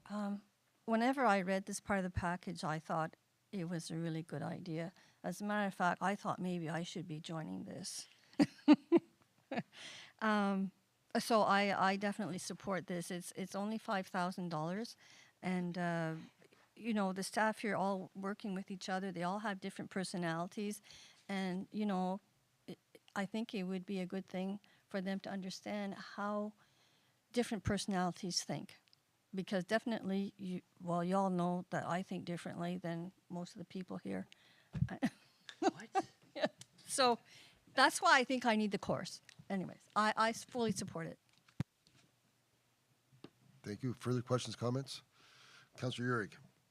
No, I just echo what's already been said. I had the opportunity to do something very similar recently in my other employment, and I kind of was skeptical. And then I get the report back, and I felt very seen. So yeah, I do support this, and I think it's a good way to encourage staff here and to just support the staff here as well. So yeah, thank you. Thank you, Councillor. Councillor Annable. I think it's a great idea as well. Anything that helps the flow of information from one department to another department is a good idea. I just think it's a good thing to do. Thank you. No, it's a good initiative. It's something that, and I think it touches somewhat upon what Councillor Lennox has been working towards, staff engagement, understanding of the challenges, and making sure we have a more cohesive group, and yeah, better communication and understanding amongst all of us and with the public. And so this is another part of the training that I think is important. I think it's the first step in more training. So anyway. It's something that I'm sure we're all looking forward to. All those in favor? Opposed? Seeing none, that's carried. Thank you, madam. We're going to move to our Corporate Services Clerk, Ms. Johnson. We're going to speak to the budget amendment for Truth and Reconciliation. Be it resolved that council approve up to, moved by Deputy Mayor, seconded by Councillor Annable. Be it resolved that council approve up to $5,000 for expenses for the 2025 Truth and Reconciliation event this 24th day of September 2025. Ms. Johnson. Thank you, Mr. Mayor. This event has already been talked about a couple times tonight. They're doing a lot of fundraising, but they might fall just a little bit short of the money that they need. We won't have the numbers in until after the event is done, so this is just a proactive request to say that if they don't raise it all, I will come back at the October meeting with the exact number for a budget amendment, but this is, in theory, up to $5,000. But one thing that hasn't been mentioned, so I will take advantage of this now, we've mentioned the time, we've mentioned the place, but we haven't really covered some of the events. So some of the activities that they have planned are elder teaching and talking circle workshop, kids crafts, dance performance with hoop dancers and drum group, Dreamcatcher workshop, Ojibwe, they say that, Ojibwe spirit horses, traditional food, and indigenous vendors. And the local high school students are going to be helping out as well. So it really is going to be a very interesting event. So I did want to cover those things. Well, thank you for providing the update, and I'm not going to steal the thunder from Councillor Lennox, who's waiting to talk. Sorry, which event was this? Truth and Reconciliation. Your fifth plug tonight. Yeah. You're doing pretty well. Okay. I'm sure you have more. I definitely have more. So instead of singing the praises of all your hard work and etc., I'm going to take a different route because I'm sure my fellow council members will go that route. Instead, I'm going to address the message you and your counterpart, Stephanie, sent me 2 days ago, which I haven't responded to on purpose. I'm going to summarize their message in a few words and say, we want to thank you, John, for all of your support. Well, guess what? It's not just me. Tonight, you're going to see all of council recognize the hard work and dedication that you put into this project 1 year ago. It is amazing all the pieces you and Stephanie have brought together for this upcoming weekend. And I highly encourage all staff members to attend at least for half an hour at some time throughout the day. I know Mr. Pohl makes his best effort to get out to all the township events, so hopefully I will see you this weekend. But honestly, well done, and thank you. And the second point I want to raise is I've heard, I don't, as council, we don't like hearsay. We like facts, we like figures, metrics. But there's one piece of hearsay that has come up twice now. And it's, why does North Dundas need this event? So instead of speaking for council or for the township or for staff, I'm going to speak why I think we need this event. I'm a white, middle-aged, English-speaking male with no visible disabilities. I don't have a bloody clue what it is like to be discriminated against, what it's like to have personal bias or prejudice within a system built against me. When I hear reconciliation, I know it's just not a one-night, one-day thing. What I do know is that this event is for people like me to learn, to understand, to begin that journey down reconciliation. So again, thank you. How's that? Not bad. You're learning. No, and I appreciate your passionate comments, Councillor Lennox. It's important to hear how we all feel, and I do open it up to comments from other members of council. Councillor Annable. I don't have a big, long comment. It's just I plan to be there, and I'm looking forward to the education. John refers to himself as middle age. I'm at the other end of the spectrum, so. Yeah, right. So, no, I'm looking forward to go. Thank you, Councillor. Councillor Yurg? The challenge has been out there, so yeah. Challenge bit. Oh, okay, I see. Understood. Understood. No, I think it. Again, through my other employment, I had the opportunity to attend the Diefenbunker last year for quite an event there, and it really is eye-opening. It is really is alarming what isn't known, and by a broad swath of the population in this country. So I think to bring something of significance and a level of understanding and education to North Dundas, to Morewood specifically, is wonderful, and I know we've definitely we've seen the work that's gone in from your committee and from basically 2 individuals and some outside help. I understand that, but it's kudos to you and for not much like the 5 of us up here, for not being dissuaded by the naysayers. Forget them. Forget the keyboard warriors. Forget all that echo chamber noise. Just push it aside and drive on. And so kudos to you, and yeah, looking forward to what I can learn on Saturday. So thank you. Thank you, Councillor. Deputy Mayor? I guess I have to say something that everybody else did. I will be there, definitely. And I hope you have a good weather day. I mean, we've had a dry summer, and actually, the weather forecast is good for Saturday. Yeah, so I'll be there, and it'll be a nice day. Thank you. I know we only have one Stephanie here today, and I always like to refer to the 2 Stephanies, but we have Stephanie. I'm not sure who's accompanying you, but the president of the Morewood RA, Mr. Richards here. The efforts of this group, this committee, the Morewood RA, and especially the Truth and Reconciliation efforts from the 2 Stephanies are it is incredible. And I think back to whenever the Township of North Dundas decided that we need to recognize the Truth and Reconciliation Day. And one of the comments at the time was that there's got to be more to it than just saying there's a day. That idea of just recognizing a day, but there's need to be more to it.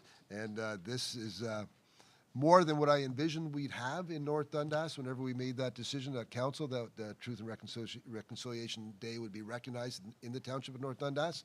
I was always looking forward to something of value being added to just the mere words, and this far surpasses what our thoughts were at the time, what could be achieved. So again, I look forward to it. The efforts have been made, the presentations that you have delivered to council, to show the possibilities of educating the community are there, and I speak about it all the time. I'm sure all of our council members do speak about it whenever we have a chance to promote the idea of let's be there and enjoy the day and enjoy each other's company and have a better understanding of the challenges that other people face. So, saying that, September 27th, 8 a.m., Saturday, Morewood. Yes, looking forward to it. Saying all of that, the question, all those in favor? Opposed, seeing none, that's carried.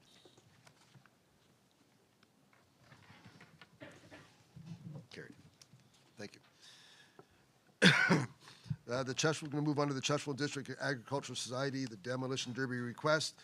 Moved by Councillor Annable, second by Councillor Lennox. Be it resolved that council approve the request for the demolition derby being held by the Churchville District Ag Society on October 18, 2025, to be declared as a municipally significant event. Ms. Johnson.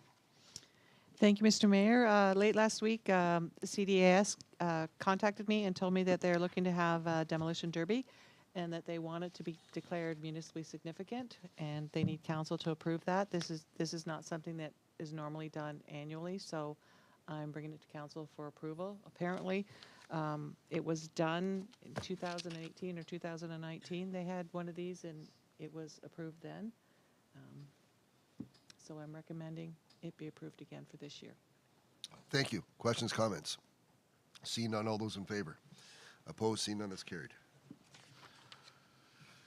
Moving on to Development Services, Director Pohl, referring to bylaw number 2025-42, Site Plan Control, moved by Councillor Lennox, seconded by Councillor Uhrig. Be it resolved that bylaw number 2025-42 being a bylaw to designate the whole of the Township of North Dundas as a site plan control area and to establish regulations and procedures for the administration of site plan control be passed and enacted this 24th day of September 2025. Mr. Pohl. Thank you, Mayor Fraser and members of council. So the bylaw we had previously, before bringing this one forward, is 27 years old. There's been a lot of changes to legislation in the last 2 or 3 years from the provincial government, where they've taken away site plan approval from council and delegated it down to planning staff as a legal requirement in the Planning Act. There's also significant changes in site plan control as far as what you can control. It used to be 3 units and above for townhouse development, that sort of thing. We used to be able to control. Now it's 10. You've got to hit before site plan control kicks in. So there's a lot of changes. That's now reflected in the bylaw, as well as we have a new official plan, so that's been incorporated into the bylaw. So it's just technical updates for a lot of the requirements under site plan control. Thank you. Questions, comments? I just have a comment to understand that it went from 3 to 10 really does speak to how I think there's a disconnect somewhere along the line from the province to rural communities and how we're not allowed to be in charge. It's disappointing, but nevertheless, that's what it is. All those in favor? Opposed? Seeing none, that's carried. And we move to Building Services. Mr. Stronach, request for approval under Section 33 of the Ontario Heritage Act. Moved by Councillor Uhrig, seconded by Deputy Mayor Bergeron. Be it resolved that Council approves the request under Section 33 of the Ontario Heritage Act for exterior repairs of the Winchester United Church, subject to the work being completed in a manner consistent with heritage conservation best practices. Mr. Stronach. Thank you, Mr. Mayor. Members of council, this is a quick one. The Winchester United Church is applying to have some work done to the buttresses. They're looking to start one this year, and then it'll extend into next year. In order to do that, they need council approval under the Heritage Act to approve those alterations. Anytime there's anytime that any alterations are done to a heritage building where the alterations may affect the properties that are the reason for its designation, that requires council approval. So the buttresses are part of that, is the main structural element holding up the building. But the work's being done by John Cook Associates. They're the engineers of record that did the restoration of the spire in 2017. So they know this building really well, and they're experts in heritage and conservation architecture and restoration. So they're one of the leading engineering firms in the country actually doing this kind of work. They do all the big restoration work in Parliament, on all the Parliament buildings in downtown Ottawa. So they're in good hands over there. Thank you. Questions, comments? I don't want to delay the meeting any more than I've already delayed it, or prolonged it, I should say, not delayed it. I do have a quick question before I call the question. How many buildings in North Dundas would fall under this control? So as far as I know, Mr. Mayor, there's 4 buildings in North Dundas that have heritage designation. The Old Town Hall, the Winchester United, the Chesterville Historical and District Society building, and then there's one on King Street, 86 King Street, I believe, which was an old doctor's residence. So I think that's the only 4 we have, I believe, at this time. Thank you. Thank you for that information. All those in favor? Opposed? Seeing none, that's carried. Thank you, Mr. Stronach. And we're going to touch on economic development again to Director Pohl. Referring to BG Automotive. Moved by Deputy Mayor Bergeron, seconded by Councillor Annable. Be it resolved that Council approve a commercial improvement loan of $17,000 for B&G Automotive under the Township of North Dundas' Community Improvement Plan for the building located at 567 St. Lawrence Street, Winchester, and that Council authorize the Mayor and Director of Development Services to execute the required agreement. Mr. Pohl. This is an application from OK Tire, for those that are not familiar with the name. They're in downtown Winchester. So there's an application for $17,000 to do repair works to the air conditioning unit and flooring works inside. It's a loan that is repaid interest-free over 5 years. Thank you. Questions, comments from members of council? Seeing none, all those in favor? Opposed? Seeing none, that's carried. And now, we're going to move to finance, and the first opportunity for our new director, Marcus Hewitt, and just on behalf of council, welcome. We look forward to a long career with you and us in North Dundas, and we're going to start off with the Salary and Wage Administration Policy Update, moved by Councillor Hannibal, second by Councillor Lennox. Be it resolved that council approve the amendments to the salary/wage administration policy as presented this 24th day of September 2025, and that bylaw number 2025-21, being a bylaw for fire services remuneration, be hereby repealed this 24th day of September 2025. Director Hewitt. Thank you very much, Mr. Mayor. So I'll start off with a bang.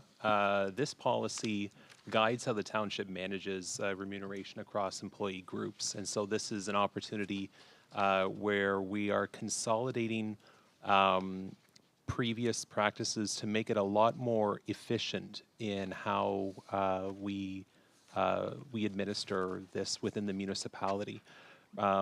The report walks through previously, there were multiple occasions where we would need to come back to council for separate approvals.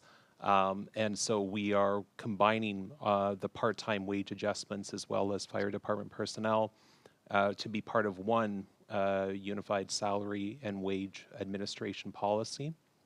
We're making a change for the reference point of CPI. Historically, this was done on December 31st when we would calculate what the CPI index would be. But to make budgeting process a lot more efficient, we're just moving that up to October 31st. And then administratively, we're making it more efficient so that this is delegated now for staff to be able to make these changes on an annual basis with CPI without needing to come to council on 3 separate occasions to talk about very similar matters. Thank you. Questions, comments? Councillor Lennox. Welcome to the jungle, Director Hewitt.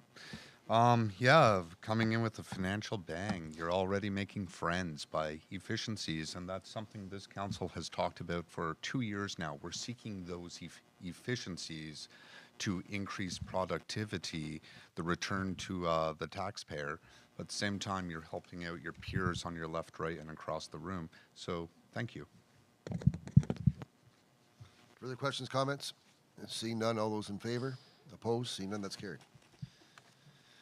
Transportation, Director Cheney. The Beggs Workman Municipal Drain, moved by Councillor Lennox, seconded by Councillor Uhrig. Be it resolved that bylaw number 2025-68, being a bylaw to undertake maintenance for the Beggs Workman Municipal Drain, be read a first and second time in open council this 24th day of September 2025. Mr. Cheney. Thank you, Mayor Fraser, members of staff, or members of council. Apologies. So Beggs Workman Municipal Drain is approximately 7,200 meters in length. In 2024, a request for maintenance was received by staff, and after an inspection was conducted, the need for maintenance was added to the 2025-2026 drain maintenance schedule. The Township of North Dundas, prior to undertaking the work, must give 2 readings of a bylaw for undertaking such repairs and serve that to the head of the clerk of the municipality liable for any portion of the cost of such repairs. As you'll see in the chart down below, over the watershed of the Township of North Dundas, estimated costs will be approximately $56,922.56, with the municipality of North Grenville chipping in, and their share will be approximately $8,077.44. Thank you. Questions, comments? Seeing none, all those in favor? Opposed? Seeing none, that's carried.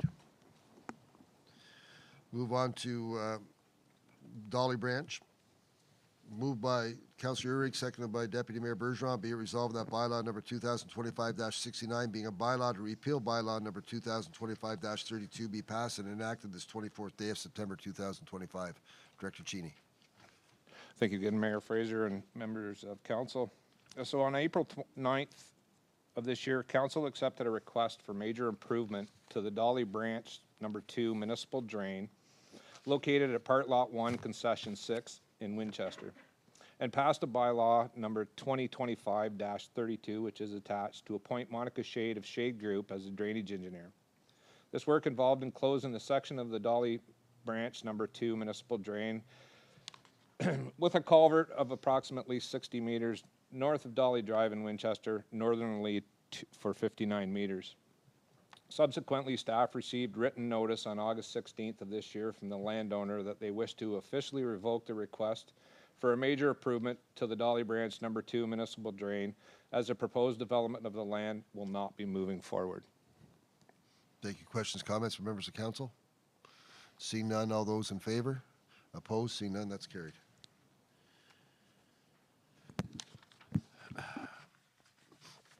Environmental Services, the CAT compactor. Moved by Deputy Mayor Bergeron, seconded by Councillor Annable. Be it resolved that council approve budget amendment 2025-11 to transfer $105,000 from the department's fleet reserve into the department's operational budget to fund emergency repairs required for the landfill 816K CAT compactor's rear differential. Director Ward. Thank you, Mayor. So in front of council this evening, I'm just requesting that we move $105,000 out of the fleet reserve for waste management into the operating reserve. The reason being is that we had some unexpected repairs, as council can see listed in my report, come up for the landfill compactor. So for a little bit of background, we actually purchased this unit in 2019 because our old unit it burnt, and we were able to purchase it through some insurance funds.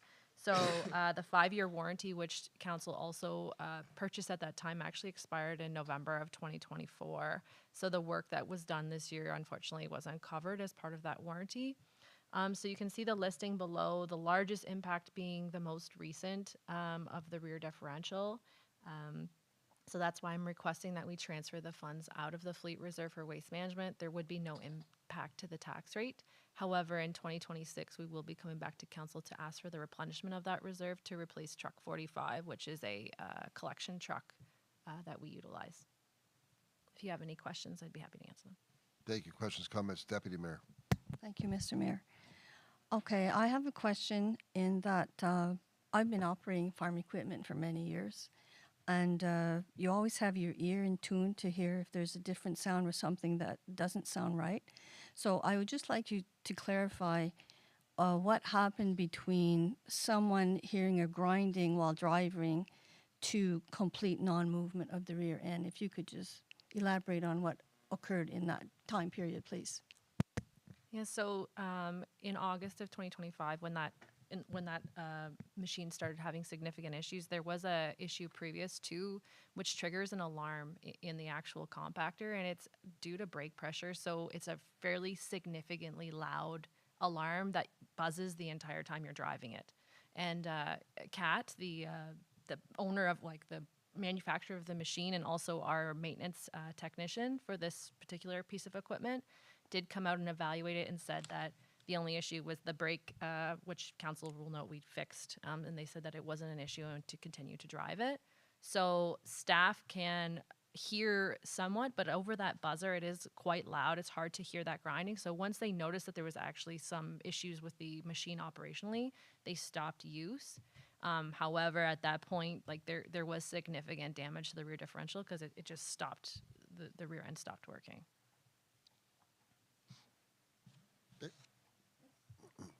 Further questions, comments? Well, I do appreciate that staff, well, either they weren't able to continue or recognized that they couldn't continue and, yeah, stopped using the equipment and equipment breakdowns. Nothing further. All those in favor? Opposed? Seeing none, that's carried. Analysis of water rate options for 2026. Moved by Councillor Annable, seconded by Councillor Lennox. Be it resolved that council approve option 1 for the 2026 water rates and that staff return at a subsequent meeting with a bylaw to set the water and sewer rates for 2026. Director Ward. Thank you, Mayor. So in front of council, again, is I've returned with the options, option 1 and option 2, that Watson and Associates presented to council at the last council meeting. We are looking for feedback at this meeting because we do need to set the water rate for 2026 in order to complete budget. So I just want to briefly run through the options if that's all right, Mayor, and then I can take any questions afterwards. So option 1, which is the recommended option, is maintaining status quo with the percent increase that Watson and Associates presented. And there is a comparison chart in the report for council to review on what the current rate is and what the future rate will be with option 1. Option 2 considers what's called an increasing block rate, which is where once a consumer uses over 300 cubic meters, they are charged an additional 5% moving forward. And that 5% goes an additional 5% in 2027 and additional until 2029. And that basically brings them up to the 20% increase, so it's a gradual increase. Under the option listed below, like I said, there's tables that kind of outline the comparison. Option 2, the reason why, I guess I should say why option 1 is recommended is also outlined in the opportunities and challenges table within your report. The pay-per-use model in option 1 is a best practice in Ontario right now, so most municipalities do utilize that method. And then it is also an ease to administer, so it's a lot easier for staff and for the meter reading equipment to accomplish. It also encourages blended growth, so because there's not one specific increase for one specific user group, you're seeing blended growth. Whereas option 2, there would be some challenges because there are some large users, which would be in your industrial and your commercial district, that would face some increases just because of how much water they do use. So with that, I'm looking again for some direction from council on how they'd like to proceed. I have included some information about where our rate sits in regards to other municipalities around us, but do caution council that those rates obviously are different based on the systems that those municipalities utilize. As well, there's some information in there about where we would sit if option 2 was selected instead of option 1. So I can answer any questions that council may have. Thank you. Questions, comments from members of council? Deputy Mayor? Okay. I'm looking where you say the challenges. I understand doing a block rate, could be complex compared to just having everybody having the same rate. But where you have discourages industrial development, I don't think it's the water rate that will discourage development, because if you go to the next chart 2 pages down, our water rates are fairly low compared to the people around us. I think what will discourage development is the capital fees. For instance, if you have a contractor who wants to come and build a 100-house subdivision, right up front he's looking at spending $1,700,000 as a capital expense for water. That's, I think, is what's going to discourage any kind of development. So I'm going to throw another option here is if there's any way that we could decrease the $17,000 up front and have that go into the water rate. Because even if we increase for everybody the water rate 5%, for the homeowner, I figured if you add that just to the water, that's only $25 extra per year for the homeowner, based that they're spending about $500 per year for the water part. And so that's my thought. I'm just making it more complicated for all the rest of you. But to me, I think if we could decrease that $17,000 per unit and somehow have that be spread by the water users, where our water rates are very, very low when we look at, could you put that chart up on page 129, please? Where we are, woops, no, back. Yes. Well, so where the arrow is, the blue part, that's the water cost. So we're extremely low compared to the regions around us. That's my comment. That's how I feel. You know, we're not strong mayor here or anything, so we're still a democratic municipality. And of course, the vote will go with my colleagues. Thank you for the question, and I do think, or your comment, thank you for that, and I do think that the director can explain maybe further what the differences are, not so much what the numerical differences are, but why there is a difference for the cost of water and the recovery cost of that. It's not just that, I should let the director explain, it's not my forte. Thanks, Mayor. So if I could address there was a few questions there, and if you don't mind, and then I can address that at the end. So I do appreciate that you kind of gave me a heads up on where you were thinking. So I did get some information that I'm willing to share with the rest of council about your options. So just for numbers' sake, so if we took 20% of the capital connection charge, which you're talking about, which is the 17,000 thereabouts charge, and we took 20% of that, and then we added it to what I would consider the base charge. So I think I would recommend to council that it goes to the base charge, not to the consumption rate, because that means that your repayment could be very skewed some years and not others, just based on consumption trends. So you'd be adding 14.8% to that base rate, and then for water, and then 9.3 for wastewater. So that means, just to compare, so in 2026, right now it's 158.41 for the base rate, which would be divided in quarters because most residents pay in quarter. It would be $181.84, which we would divide again in quarters. And then for wastewater, it's $267.60 right in 2026 with the current rate. If we decided to add that portion back, it would be $292.48. So that would, just for council's comparison, I just wanted to have you guys to have that information if you decided to do that route. That is with option one, though, not considering option two, because the option two kind of changes that. But if you would like to decrease the capital charge up front, we can consider that. But that's just with the 20%. So if that's the rate, that's the amount you want. That also lowers the capital rate to 13,200-ish. So just for a little bit of information. And then looking at the other municipalities, and I think I've had this conversation a little bit with council before. So every municipality in our area, and some of these municipalities aren't actually in our area, they're a little bit different, a little further south than us. A lot of them are surface water intake, so their systems are very different from ours. So their treatment mechanisms are a lot more robust because of the things that they have to treat for. Obviously with surface water and the wastewater in a lot of these municipalities is actually upstream, so it comes downstream, so they have a lot of treatment mechanisms they have to utilize. That being said, the other thing to note and why some rates are higher is the life cycle cost replacement on those types of treatment systems is significantly different than what we have in North Dundas. So their costs of recovery are much higher, so their rates have to be higher just because they have to acquire that money back over the same amount of time that maybe we would as well for our treatment system. So that's why you see that difference in rates.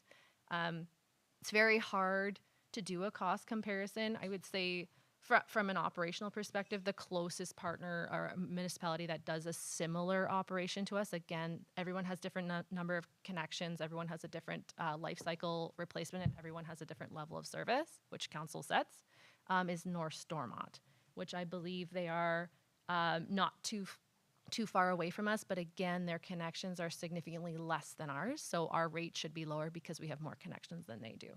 But just to draw a comparison, that would probably be the closest municipality, and they're not too far from where the blue sits there. Thank you for that explanation. Pretty much what I would have said. But I used a different comparison. You know, do you pay a mortgage on a house that's worth $500,000 and pretend you're paying a mortgage for a house that costs $1 million? And that's essentially what that says to me. You pay for what you have, or you repay for what services you do get, and the cost of anyway. So the question though is, and I do appreciate the deputy mayor's investigation into all the other options. It's good to have that type of initiative. I appreciate that. But the question is, unless there's further questions, comments before I get to the question. Be it resolved, the council approve, approve option 1. That's the question at hand. All those in favor to option 1. All those opposed to option 1. Is that not the question? Have I missed something here in the process? Pardon? I think there's some stroking out going on. Is that the question? Yeah, I'll review it then. Analysis of water rate options for 2026. It was moved by, Councillor Annable, second by Councillor Lennox. Be resolved that council approve option 1 for the 2026 water rates and that staff return at a subsequent meeting with a bylaw to set the water and sewer rates for 2026. Did I forget to do that? Questions, comments from members of council? The Deputy Mayor had a question. Comment from me. All those in favor? Option 1. All those opposed to option 1?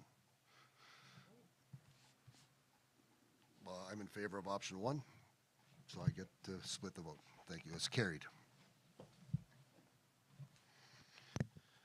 We're going to move to options for consideration of optimization of capital revenue sources in water and wastewater.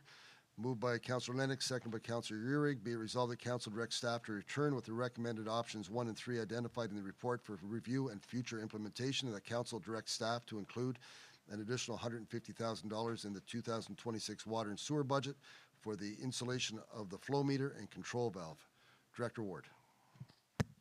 Thank you, Mayor. So returning to the same kind of discussion, we had this discussion very briefly at our last council meeting where we brought it to council's attention that perhaps some of the methods that we were using to capture some of our larger users in terms of capital revenue could be fine-tuned.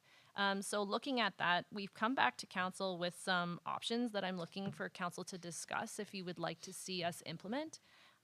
So there's 3 options, and 2 of the options I'd like to pursue with my staff this year.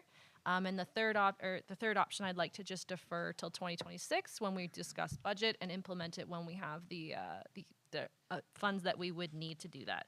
So looking at the options, so the first one and one that I would like to proceed with this year if council sees fit is developing water allocation agreements with users over a certain amount of cubic meters per year. And the reason why a lot of municipalities actually use this to make sure that it's basically a legal contract between either a utility or a municipality that allows a certain amount of water to be used by a specific user and that they aren't allowed to take more water than that. And it's often seen in situations like North Dundas where water resources are very limited and like a large user taking more water could impact the operations of the system. So that's the application of that. For council's information, because I will be looking for direction on which accounts you would like to apply this to should you choose to implement it. There are 12 accounts that North Dundas has right now that utilize 2,000 cubic meters or more per year. And there are 6 accounts out of those 12, so half of that use more than 5,000 cubic meters. So the reason why I just need you to identify the limit is because obviously as we go through these agreements, I want to make sure that we're not everyone has an agreement obviously, but that our largest users have that agreement. So I've kind of outlined our kind of users that we could have either 12 agreements or we could have 6. Of course, council could always choose to go back to the additional 6 in the future should they choose to do so. The second option is monitoring and flow control, which is the option I'm actually asking council to defer until next year. And the reason being is we've investigated this option thoroughly this year and we've actually gotten some pricing and we know what that cost implication looks like. So the cost for the installation of a flow meter and a chamber in a large user setting is $129,000. We did budget $30,000 this year for a flow meter installation. However, obviously, as council can tell, we were a little bit low on what we estimated that cost to be. In addition to that, we would like to have some flow control mechanism, which allows the township to restrict how much flow an entity is permitted to use, which would be set in that allocation agreement. So if council approached an entity and they decided to implement 20 liters per second to that being, we would limit that flow in that actuator valve to be that. And anything over that, they would have to come back to council to request additional flows. And that would be when that allocation agreement would be amended. Again, making sure that during a water scarce, like if we have a drought again, or we have some sort of growth, that we could limit that implication if there was one. And then the third option, which I'm also asking council to, if they would like to consider that I could accomplish this year, is a bylaw update. So our existing bylaw that we currently have is from 2013, and it does need some significant updating. And most of it is regulations and definition related. However, we've had a lot of learning, I think, this year from the drought conditions. And there's some items I'd like to put in that bylaw that would help not only operations and maintenance during times of water scarcity, but also times of where we're trying to grow and we're not sure how we're going to accomplish that until we have the funds secured. So I think that the bylaw, updating it to some of the lessons we've learned, would be very helpful moving forward, especially, and I look to the corner of the room, especially with bylaw enforcement as well. It would give our bylaw a little bit more teeth to actually be enforced a little more thoroughly. So those are kind of the options I'm looking at. Obviously, option 2 has the largest financial impact of $150,000, but again, that will be presented as part of our 2026 capital for water and sewer rates, which you just approved. So we will include that in the budget that comes back to council. If there's any questions, I could answer Thank you. those. Thank you, Director Ward. Questions, comments? Deputy Mayor, and then Councilor Urick. Thank you, Mr. Mayor. Okay, number 1, water allocation agreements, absolutely, we need those. I think in the past, there were existing allocations where people asked for more water and that we just provided more water without asking them for capital charges to go with that. We definitely have to ask for capital charges when people want extra water because it costs us, like just the last 2 years, or $21 million to access more water. And so it's not right that someone who's already has an existing allocation to ask, let's say, for 100 more units and only pay the water rate. They really need to pay for the capital costs that it costs the municipality to get that 100 units or whatever units it was. So yes, we do need agreements. Monitoring the meter and the flow control, I thought it was supposed to be this fall. The price, we went through this between you and I, the price was a lot more than you anticipated. If we defer it to next year, is this price locked in, or are we looking at maybe more expensive by next year? That's my question on that one. Bylaw updates,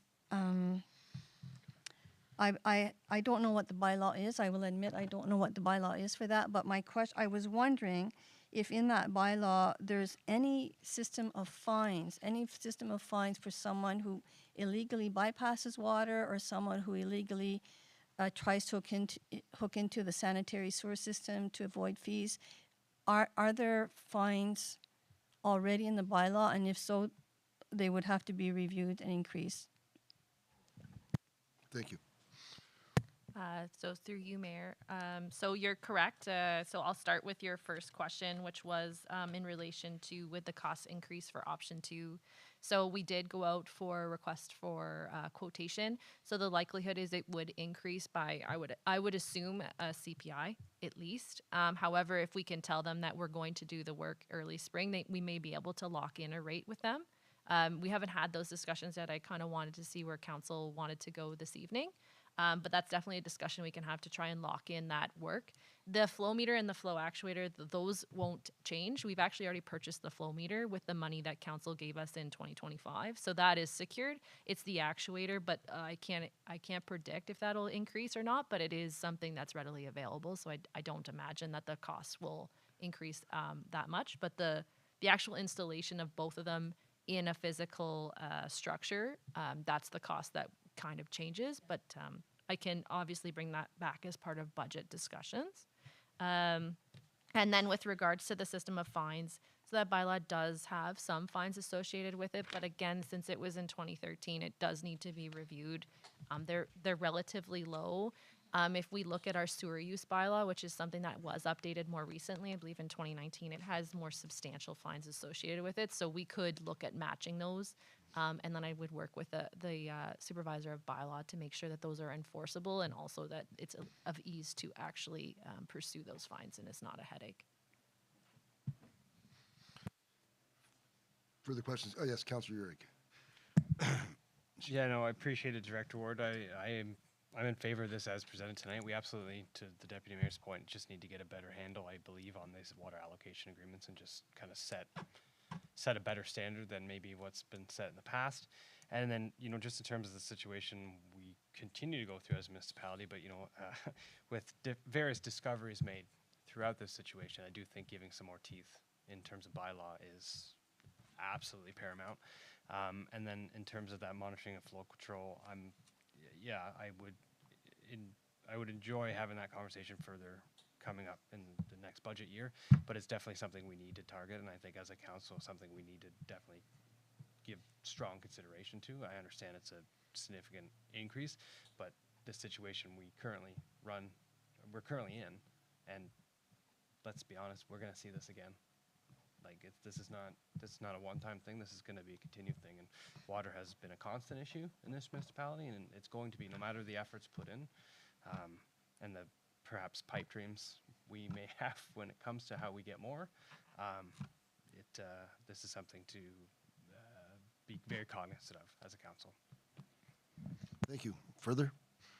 I'm going to weigh in a little bit. I agree, and with what my fellow councillors have been talking about, I think this is absolutely necessary that we look at this as presented, and to the I guess the water bylaw option 3, the update to be completed,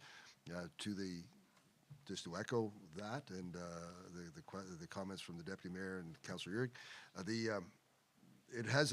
This situation has identified many things for us and the challenges, and I think of where our current bylaw and how easy it is I shouldn't say easy, how unproposing or lack of teeth maybe. It doesn't deter. Thank you, Deputy Mayor. It doesn't deter people from abusing the water system or taking advantage of it, I should say. I think we need to really investigate, and I'm sure there are more things that we can think about. How do we secure the water that we have and ensure that it's used in a proper fashion, mindful of the situation we're in? I think this is, we need to move forward on this. And as for the option 2 and understanding the challenges with that, I firmly support the idea that the allocation agreement needs to be in place.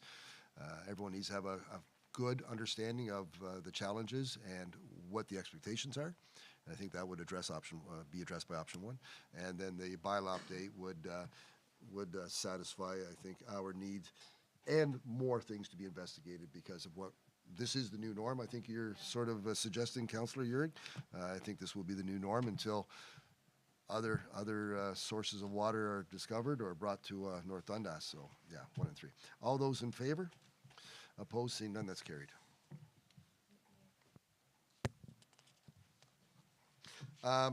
Just to give everyone a heads up, I think we'll do the consent agenda and quickly do. Could I just ask for council's direction on if they'd like us to pursue the 12 accounts or the 6 accounts? I just need clarity on option 1. I'll do a quick straw poll. If it's so you did suggest, Director Ward, if we went with the 6 and then we can investigate the next 6? Yes. If that's what council. You did throw that out there, so that'd be my straw poll. That's the first question. The 6th, then the next 6 when timing is appropriate. Is everyone okay with that? Yeah. Okay, thank you. I'm going to read the consent agenda, and I feel that we need to get up and move our legs. Unless we can be quick-winded on the boards and committees. Well, they're still closed. What stretch your legs before closed? No stretch. Let's hammer through this 10 minutes. Okay. Okay with that? I was thinking that you wanted to get up, that's all. I do. We got 10 minutes. Let's go. Moved by Councillor Lennox, seconded by Councillor Councillor Hannibal, that all items listed on the consent agenda be approved as recommended. All those in favor? Opposed? Seeing none, that's carried. How's that? Boards and committees. County Council, I'll jump in and then I'll pass it over to the Deputy Mayor, and she promises to be quick. There was a surprising tool added to our toolbox by the province to support affordable housing, and another example of downloading to the lower tiers, to the taxpayers, where we can reduce the rate of taxation, the mill rate, I guess it would be, to reduce the rate to owners of affordable housing units, and that reduction in the rate to them would be transferred to, in essence, to the residential homeowner rate, because the residential homeowners pay the bulk. And there was a bylaw passed at County Council that we would support the idea of lowering the rate to affordable housing, and but that rate is yet to be determined to be a reduction between 0 and 35%. And I did have the opportunity to express my disenchantment, displeasure, I guess was more of the word, of furthering the burden on the local taxpayers at the lower tier, with all the other challenges that we face with downloading from the province, and the need for us as caring souls, and I think this is the issue. The province recognizes that we're all good souls and we want to be supportive, and they download this pressure to us, pressure of the lack of funding for OW and ODSP, and this other affordable care, medical care, long-term care, all these challenges that the local tax base faces. And this is another opportunity for us to continue supporting efforts that I feel, and I think others feel, that the province should be supporting more than the RDR. That's the end of that for me. Deputy Mayor, anything? I'll just add a little bit to that one. A question was asked is how many properties would actually qualify for this program? And the answer was the province will not tell us unless we enroll into the program. Once we enroll into the program, then they will let us know, MPAC will let us know what properties. And so my question was, well, if we enroll into the program, then we can say 0% if we want, yes. And again, as you said, the other thing is, if upper tier agrees to this, municipalities we're automatically in. So if county says, yes, we're going to reduce these properties by 35%, we as North Dundas, we have no choice. We're in the bag. Yes, you're right. Okay. Is that not how a pyramid scheme works? And okay. The other amendment, official plan amendment number 28, I tried to clarify because the way it was written was for any road where the speed limit is less than 80 kilometers per hour, and I think 4,000 cars per year. 4,000 cars per something. What was it? I don't know. Average daily value. Okay. Average daily value? 4,000? No. Wow. Okay. They in that amendment, they wanted to allow 6 driveways within a kilometer. So my question was, okay, clarify if this is 6 driveways on each side of the road or 6 driveways total. The answer was kind of muddled, where actually the mayor had to ask clearly, is it 12 driveways or 6? And the answer was 12. And so I didn't approve of that, even though it's not going to be an issue in North Dundas. Can you imagine on a road less than 80 kilometers an hour, within 1 kilometer, 8 driveways, school buses from September to the end of June? 12 driveways, yes. The number of stops, to me, that's dangerous. While in North Dundas, so that basically supports ribbon development, while in North Dundas we would prefer subdivision development where you have either a cul-de-sac or a small subdivision with 1 exit going to the road. So anyways, that's it. I made it short. Thank you. Parade of Lights, I attended a meeting recently for the Parade of Lights. It's amazing work that that small committee does, and they're gearing up for another fantastic Parade of Lights coming up in December. Garden Party Market, as you can see, there's the Christmas market's coming up, and there's going to be another meeting September 29th at the Iron Forge at 7 p.m. Art and Waterfront, Councillor Annabelle. They're not going to meet now until November, December. The Historical Society. They had a speaker, Jeff Johnson, who's giving them the back history of the Queensway tank lines. It was run by his father.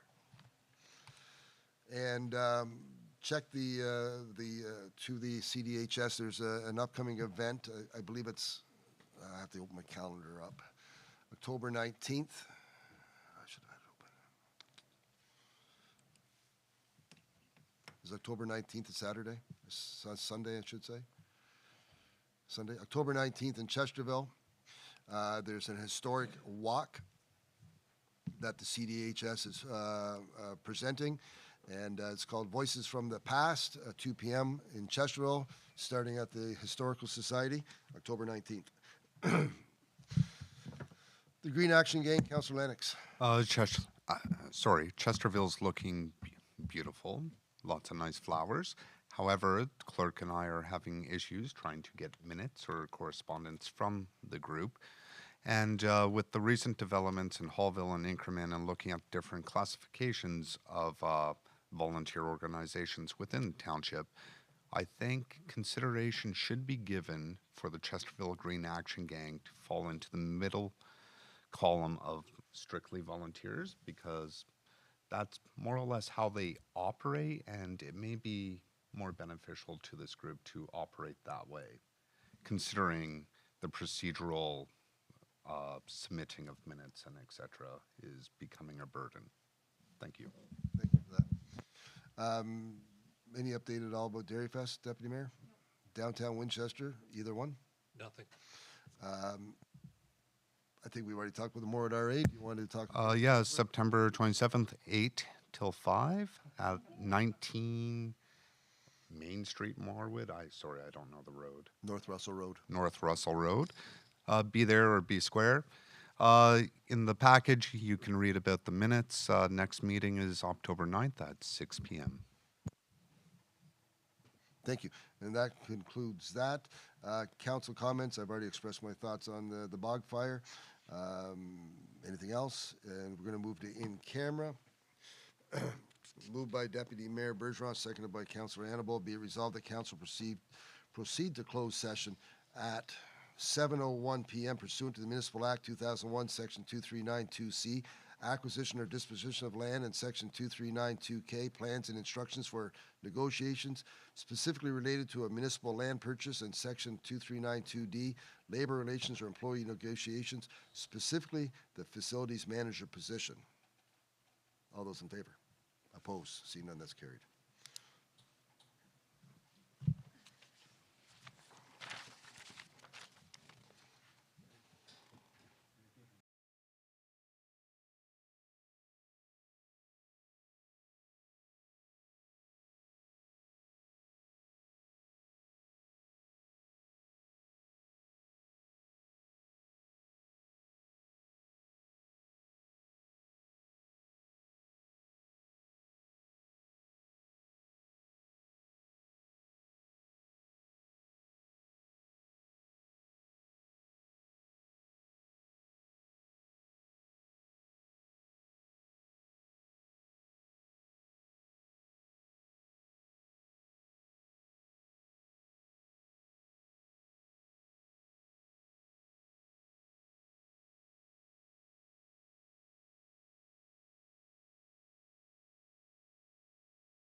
So, we're coming back in from in camera.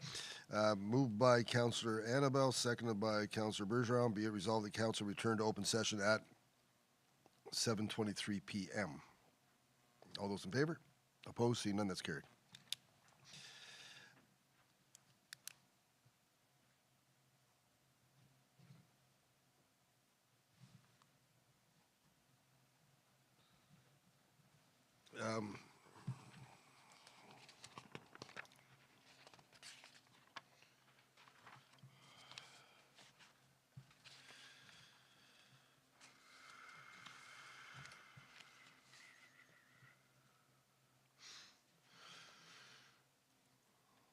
As we return,